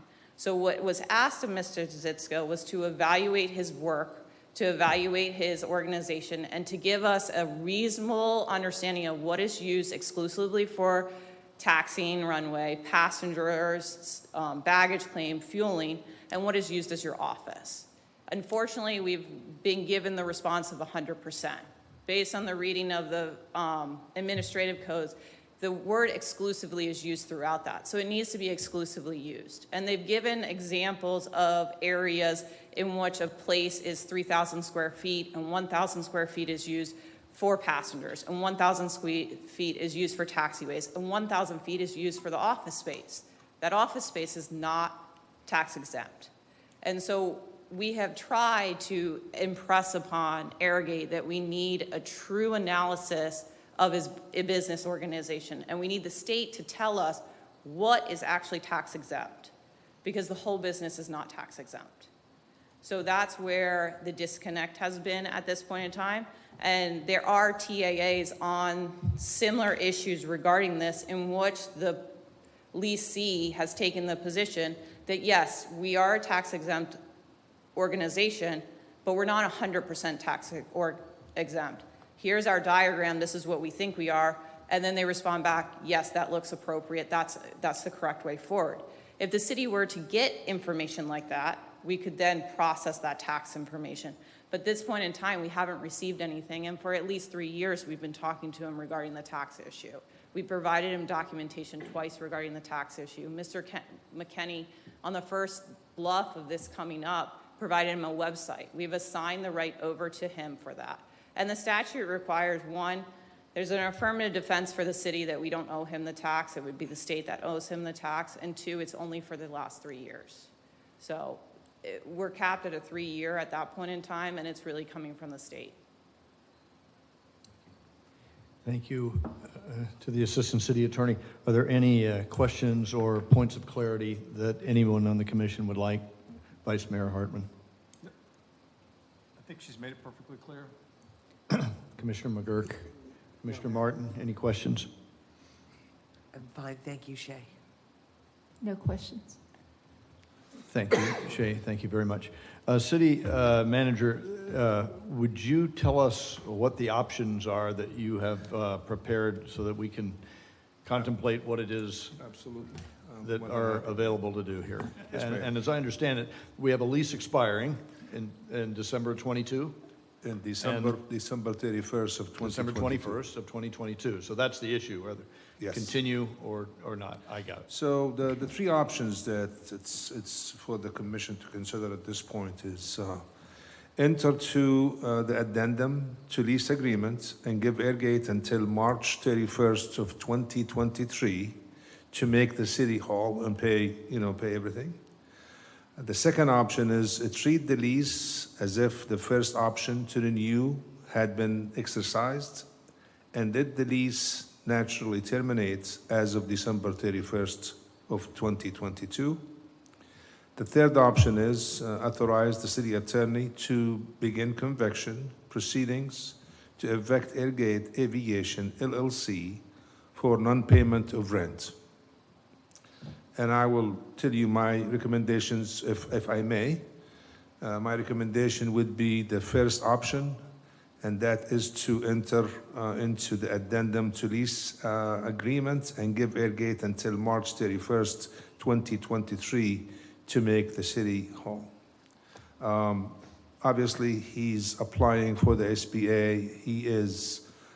He thinks that he is going to get quite a bit of funding that he will be able to pay off his debt.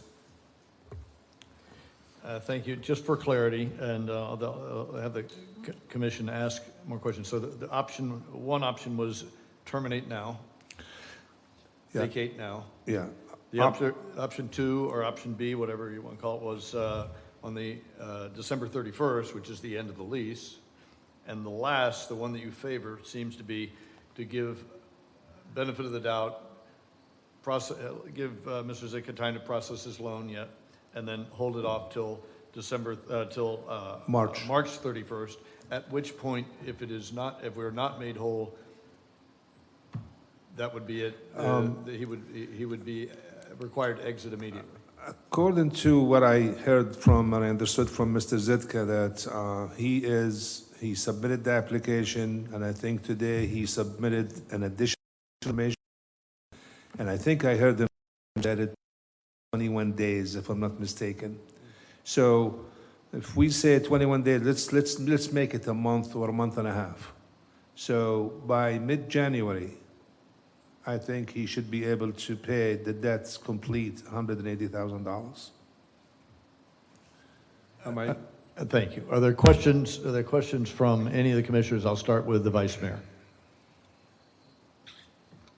So on option one with the March 31st agreement to give him till March 31st, has that been signed at this point? He has not agreed to that document. Okay. That's all I have. Thank you. Commissioner McGirt. No questions. Commissioner Martin, any questions? I think option one is reasonable, given the new commission, among other issues. Gotcha. Any questions, Commissioner Perrine? If we offer the option one and he does not sign, what's the next step? Then his lease would expire in March 31st of 2023. December 31st, 2022. December 31st. And then it would be, he would have to evacuate at that time. Yes. Okay. So what is the commission's will? Is there a motion? I'm Commissioner going to make McGirt. a comment, and I apologize. You met Right questions. I ahead. just wanted to make some comments. So I'm familiar with Airgate. When I first got elected, I believe it was his uncle, some family member had it. He then got involved in it. I've listened to Mr. Zitka talk about his plans for close to 10 years. And I would love nothing more than to see Mr. Zitka's plan for having a reliable, profitable business here in New Smyrna offering those services. I wish him the best. I've hoped the best for him. He's had a number of issues come up that are challenging to not only him, but everybody else. COVID being probably the most significant. But I will tell you that This has been ongoing for years. There's always been an issue. We just keep going down the same rabbit hole year after year after year. And the reason I'm sharing this is because y'all haven't been on the commission and it's new to you. But I have seen nothing over the years to indicate that he can turn around or change what has been fundamentally missing or broken from his model. I don't want to keep going down this hole. The lease, you know, the interesting thing is Mr. Zick, anytime I ever spoke with him, he always brings up some issues. He hasn't paid, he owes the city money, he's way back in payments, but he always creates these issues, which are distractions. And for years and years, he's always had these distractions that he seems to try to put forward of the fact that he just cannot make the payments. And so for myself, I've had it. I sympathize deeply for Mr. Zitzka. We all try to make a go of a business. He has tried. But for years and years, this is happening.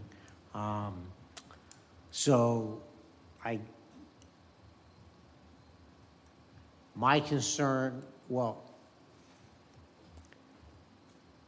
Khalid, let me clarify. You in the beginning recommended option 1, which was give him till October Until March 31st of 2023. But then you said you kind of changed that and you said something else. I think the question was what happened if because they asked me how long do you think, when would he pay it? And based on the information I heard from him, he did apply for the SBA. He's supposed to submit additional information, which he did today. And I heard him saying it takes about 21 days. And I said, how about if you give him a month and a half, that he should be able to pay his total delinquent amount, which is $180,000. So this is my concern with this is it keeps continuing the same process and the same cycle over and over. We're going to end up here in a month and a half. I mean, this goes on years and years. So I'm not making a motion yet, but I'm more inclined to do something along the lines of authorize the city attorney to begin the eviction process, and his lease would expire December 31st. We can then possibly give him a monthly lease for 1 month, and that's it. That's a suggestion. Where I want to go with this is some finality and clarity as to where we're at, because again, this goes on years and years and years, and it's always something. So I hope that helps. Thank you. Vice Mayor Hartman, I meant to imply comments the first time around. I missed that, so please, sir. So my understanding is that he's now paying month-to-month rent based on not having a lease signed, and he's current with his current payments. Is that correct? It is correct. As you see from, Kelly put on the aging report, if you would please. You had it before.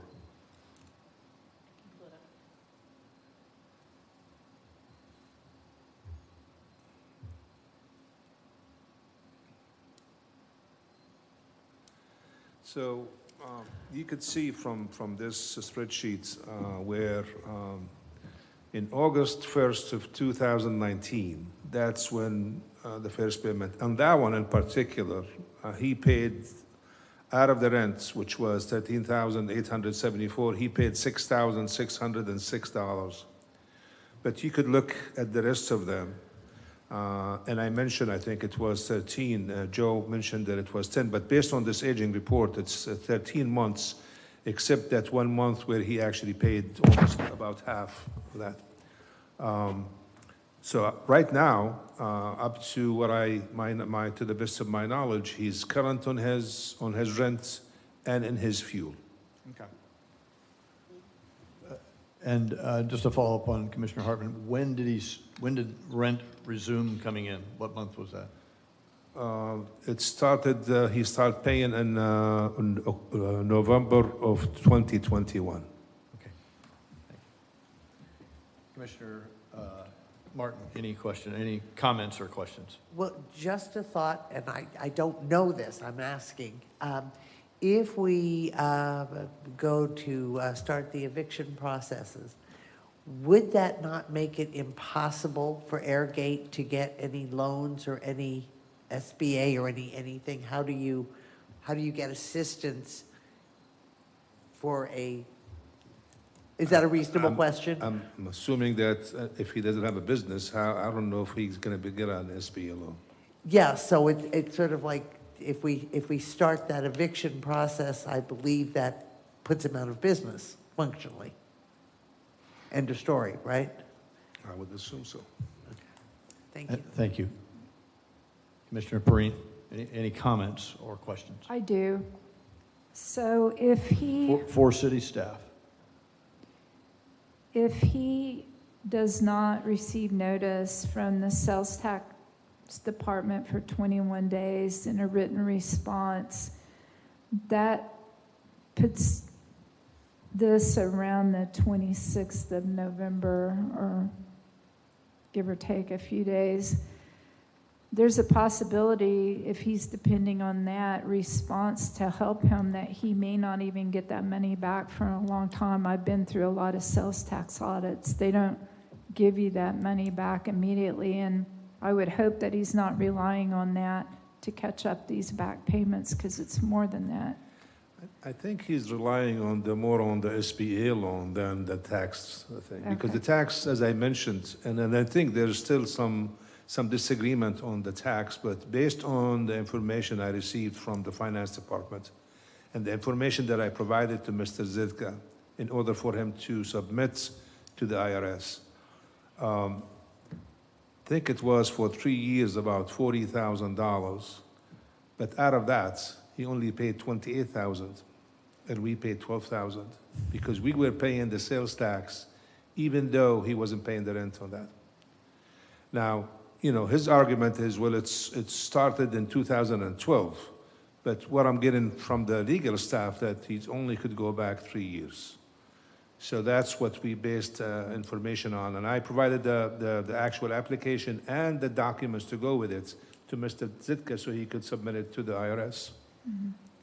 So I don't think he's relying just on that number from the Department of Revenue to get the taxes, because it doesn't cover the $180,000.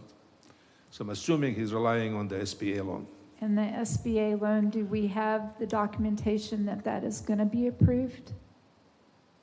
What I heard him say that I don't think he has it at this point, but he's saying that he submitted the application. They needed additional information, which he submitted today, or he's going to submit. And then it takes, I guess he was saying between 16 to 21 days, he should be able to hear from them. But he's here to answer the question. I mean, that's what I heard him say. Any other questions? Any other comments?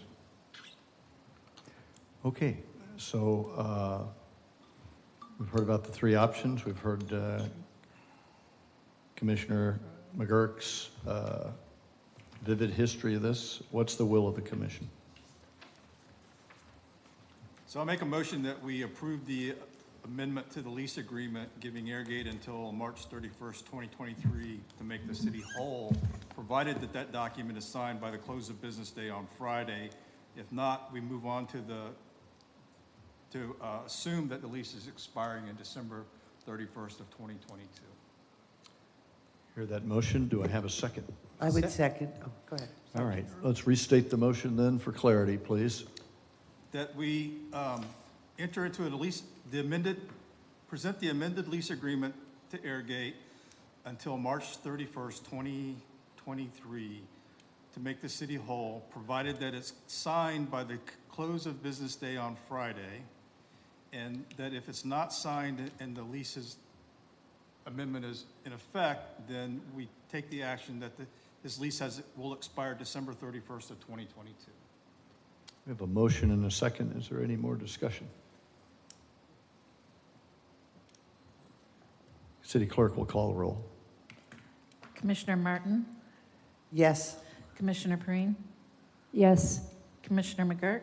Yes. Vice Mayor Hartman? Yes. Mayor Cleveland? Yes. Thank you. Thank you very much. Now, to follow up with that, I would hope that we would continue to have discussions and as the process forwards on, if there's any additional amendments, we can do that at a later date. But, let's not just close the door on the whole matter. And he's been a good business partner for a number of years. He does provide a service. So we need to continue to have those conversations, but we need to have something concrete in writing and executed so that we can move forward. We will report back at the next city commission meeting on the 22nd. We'll give you some update. Thank you very much, Colin. There are no first readings of any ordinances. However, everyone has heard us discuss the moratorium, which was first put up by the previous commission and Mayor Owen. It is in serious staff review to ensure that we have deliverables at the end of that time. And so, lest anyone think that that can is being kicked down the road, we want to have a very robust solution there. I want to make sure that that's clear. So now it'll be time for Mayor and Commission reports. I'd like to start with Vice Mayor Hartman. So I have two items that I just want to bring forth tonight. The first issue is, and I know that since this is a new commission, some of you are aware, may not be aware, but two or 3 years ago, we had a group come in from UCF to do a solar impact study for the city of New Smyrna Beach. They looked at all of our buildings and looked at the ability to use solar power to offset some of our energy costs, along with even things like improving HV systems, added caulking. How will we make our buildings more efficient? We took that study and we identified a building, the maintenance op building, which was scheduled for a new roof. And we said, we'll go forward with that building. We kind of been on that road since then. Well, in the meantime, for the past 3 budget cycles, the roof got cut from the budget, the roof got put back on the budget, the roof came in higher than was supposed to, so it's been out for bid. So what I would like, if I could get some consensus from the rest of you, is to have a staff report either at the December meeting that what are our options going forward with the solar. We have $300,000 set aside of ARPA money for that solar initiative that we put forth. It's kind of has always been tied to the building maintenance building. I'm not so sure when that's going to get done. And, we have other buildings and, that were even had a higher rate of return on our investment with solar. So I would like that process to start, whether it's hiring do an RFP to find a solar company, or partnering or piggybacking off somebody else's stuff. I just don't want to tie it to a building that we may not ever build. So I want to move forward with that. Stop kicking that can. So if I could get consensus that we can move forward with that, have that discussion at the December meeting, I would certainly appreciate it. That'd be great. So we can have that as an agenda item then, yeah? Okay, let's make that happen. Okay, the other thing is, and for you newbies, we've kind of had a dais policies that during commission comments, we don't make motions and present things that hasn't been fully vetted. I think, though, however, that we have a unique opportunity here with the 3 of you being elected, and we need to discuss benefits, the benefit package. It kind of got into the weeds last meeting. It kind of went nowhere, even though there were some good intentions. And what I would like to do is I'd like to present to you a motion that would allow city staff to go forward with the stipend program in lieu of insurance for any new elected officials. Now, it wouldn't apply to the 2 of us because we've already elected our benefits, so it's going to be at least a year out. The stipend would be limited to the 5 of us, so it's a small target group. The fiscal impact would be minimal, and I think it's something that truly we need to look into, especially it could end up being a cost savings for us, and we would get some experience in that going forward. So if in fact it was going to be a benefit, we see a significant benefit, we can look for that for the general employees, come the next budget cycle. But for now, I would like for us to, I'll make a motion that we go ahead and approve the stipend process, or the stipend program for the elected officers of the city commission effective immediately. And if you follow my line of thought. Follow your line of thought. Let's have a motion on the floor. And Second for stated twice. I have a discussion. second, and now discussion. So Commissioner McGurk. if I recall correctly, I supported the stipend, but you wanted to wrap the retirement issues into it. Right.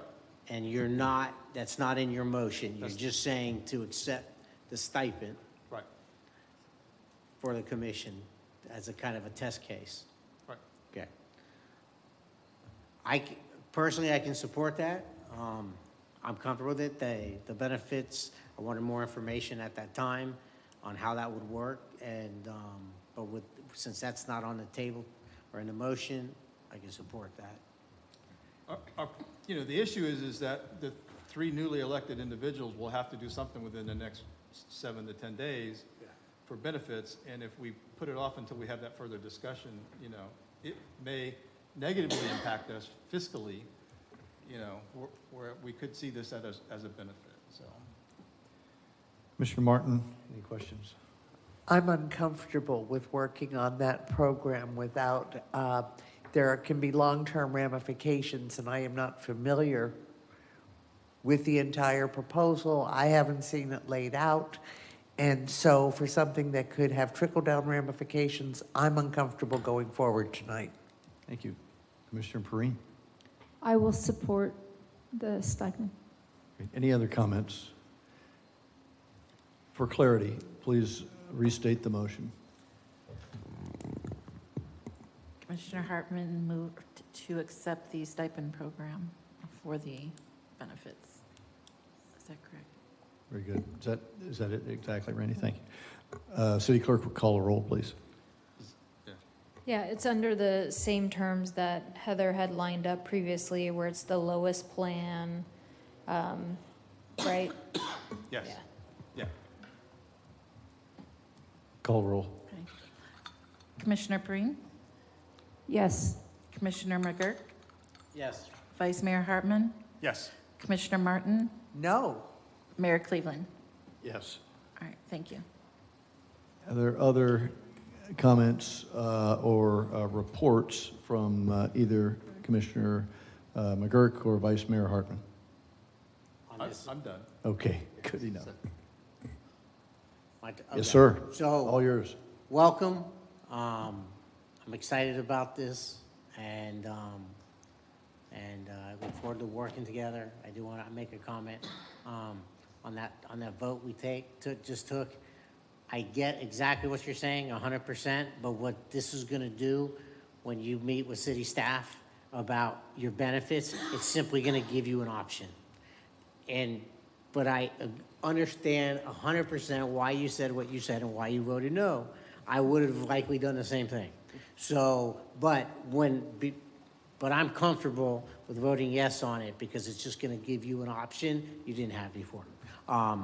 And other than that, just welcome everybody, and I'm excited for working together. Thank you very much. Commissioner Perrine, comments? One of the things that breaks my heart is about all of our zones that had all of the hurricane damage. And one of the things I'd like to see is, and I think I asked Khaled to get a list of the homes in the zone that I represent, that I could do a follow-up with each of those homes and just maybe take them, feedback information back to the board. And the people that came here tonight isn't all the people that have been impacted by that. But I'd like to see us do something like that as being new on the commission board, to go out and just shake their hand. And I know that some of them weren't approached for a lot of time because they were working during the day, but I'd like to make a difference, and I would like to commit to that. Excellent. Thank you very much. Commissioner Martin. Interesting start for a new term. And I will say very clearly now, I hope never again to be asked to vote on a program that I have not had the paper or the opportunity to review, particularly a financial program. So if I can't review it, I can't vote for it. Thank you. Appreciate that. Thank you so much. Thank you all, commissioners. Just a few final comments.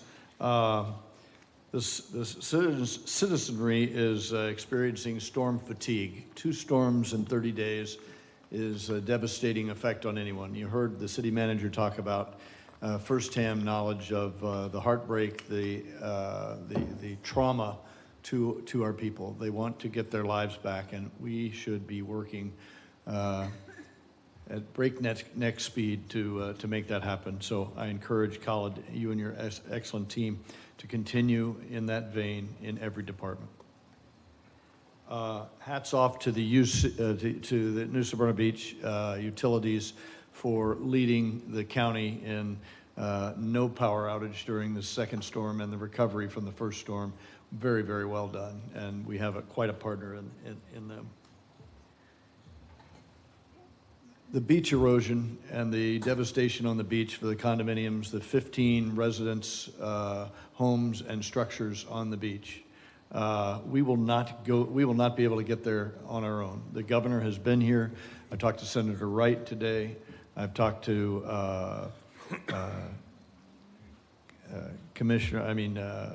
County Chair Brower today about a unity effort that our commission would join in I talked to the League of Mayors today, that we would join and ask for specific guidance, specific help, specific asks on speed.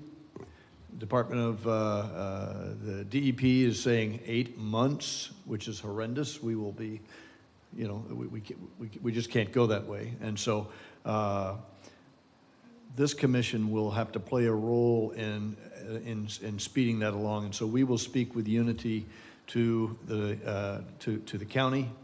And we'll speak as a League of Cities to the county and to the state about expediting this repair in a specific way.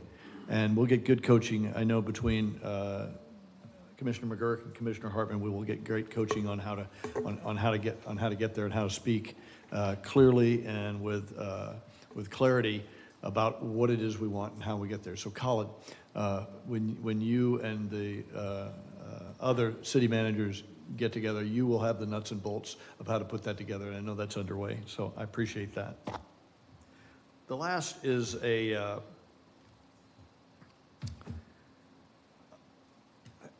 we've been accused before of listening to the public participation. We make it a monologue on purpose. How does this sound?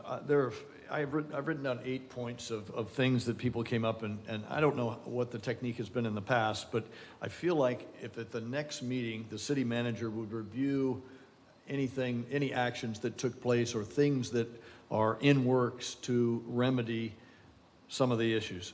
The Babe James Center came up 5 times tonight, and so clearly that's an issue for our citizenry. So I would feel comfortable if something were said at the next meeting that says, here's what we're doing in that vein. How does that feel? Does that feel, or, I mean, there are 5, I've got 8 of them. The Pine Street flooding, the Babe James Center times 5, sewage back in the house. That just feels way wrong and needs to be verified. Murals was another one. The park that Mr. Romero brought up, there's a offer from the Habitat for Humanity to fund that, so that's cooking, but where is that? The hurricane workshop was brought up. The citizenry, Dr. Herman said, hey, we've got some smart people out there. Is there an opportunity for us to have a workshop where the citizenry can hear in depth about all the things that went on and offer their opinions? Anyway, I don't know how to get there, but my idea would be next time we meet, the city manager would come through and say, on the items that were brought up at public participation, I'm on it, and here are the things that I've done. Rather than, and then that's the feedback, that's a direct feedback to the citizenry that says, hey, they're not just listening, they're doing. And I know that we listen, and Khalid does. That's how this works. And so I don't mean to add to your list for the city manager, but an active demonstration that they can come and talk to the city commission. The commission hears it, and you move on it, Khalid, is the way the government is set up to work. So without objection, I would commend that as a best practice that we adopt. That, and I don't have to be the sayer on which items, but Khalid has taken better notes than I have, and who would know what to come up and report. I just want to make sure I'm not overstepping to say, hey, this is something that we ought to do, and you guys that are been here for a while say, well, that's not really how it works, Fred. Well, I mean, historically, for me, is these items will come up, I'll reach out to Colin within the next, week or so and say, what's the story on this, what's that? But you're right, I get the feedback, but the public doesn't get the feedback. So, I don't think that's a bad idea. They're here at a public meeting, they're expressing some concerns. Some of us know that we're already in the works on that. The park's already in the works. We're trying to talk to residents to see what it is they want. But the public doesn't hear that all the time. Mr. Ramirez, he hears the complaints, but he doesn't hear what's been going on in the interim. So I think that's a good idea. If Khalid's okay with that, if he can just briefly come back, at the following meeting and say, we're doing X, Y, and Z. So I'm fine with it, and I think it's a good thing. Just on a few things on the park. I think the Habitat for Humanity they were supposed to have kind of like a community meeting sometime in October. Then we had the hurricane, and then the other hurricane came. So that's why it wasn't, there is nothing there. The lot is going to be preserved as is. There is nothing that's going to do anything unless if we meet with the residents. There are some items that were brought tonight. We would not be able to resolve the issue immediately, but we could report back to you that, hey, we have reached out to the owner, we have talked to them, we know what the issues is. As far as the sewer, what happened is when you flood the streets or you have flooding, that water goes into the sewer.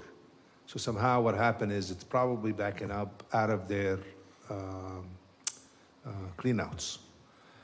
So that's why sometimes, or if you have, that's on Pine Street, but if you look some other areas, if they have septic tanks, that's also what happened. We faced that issue out there off of Turnbull, where we were pumping and I could smell it because it's coming out of the septic tank. But I think the utilities are looking at these issues because that's still, but I think what we'll do is you just commission track system for it, and we could do that with citizens when they go speak at the public participation. So I have no problem with that. I think it's good. Thank you very much, Colin. Thank you. City Clerk, have you got a report? No report is welcome, and I look forward to working with all of you. Thank you so much. City Attorney, anything? Same, looking forward to the next 2 to 4 years, and it'll be great. Thank you very Mayor, much, all. Mayor? Yes, sir. I didn't think that was my report, so I just want to, there is a couple of things I just want to, it's very quick. The Veterans Day was, if you remember, was postponed. So our legal services staff is proposing to have the Veterans Day on November the 29th. The Brennan Center is available. So if the commission is okay with that, we will proceed preparing for Veterans Day on November 29th. Without objection, anybody got? What time? 11, 10, 11 o'clock? Same time. 11 o'clock. He's got, but I think it was, if not mistaken, Mayor, it was 11? 11 o'clock. 11 o'clock. It's meant to be the 11th hour of the 11th month. Yep. 11th day. And then the other thing is, just as a reminder, the Christmas parade is on December the 3rd. So typically the commission rides in a fire truck. So if you would just reach out to me or to the fire chief, so we could arrange to see how many people. Sometimes people, they bring their kids, their sisters, their family, so just let us know. Thank you, Mayor. Thank you, sir. Thank you all very much. We're adjourned.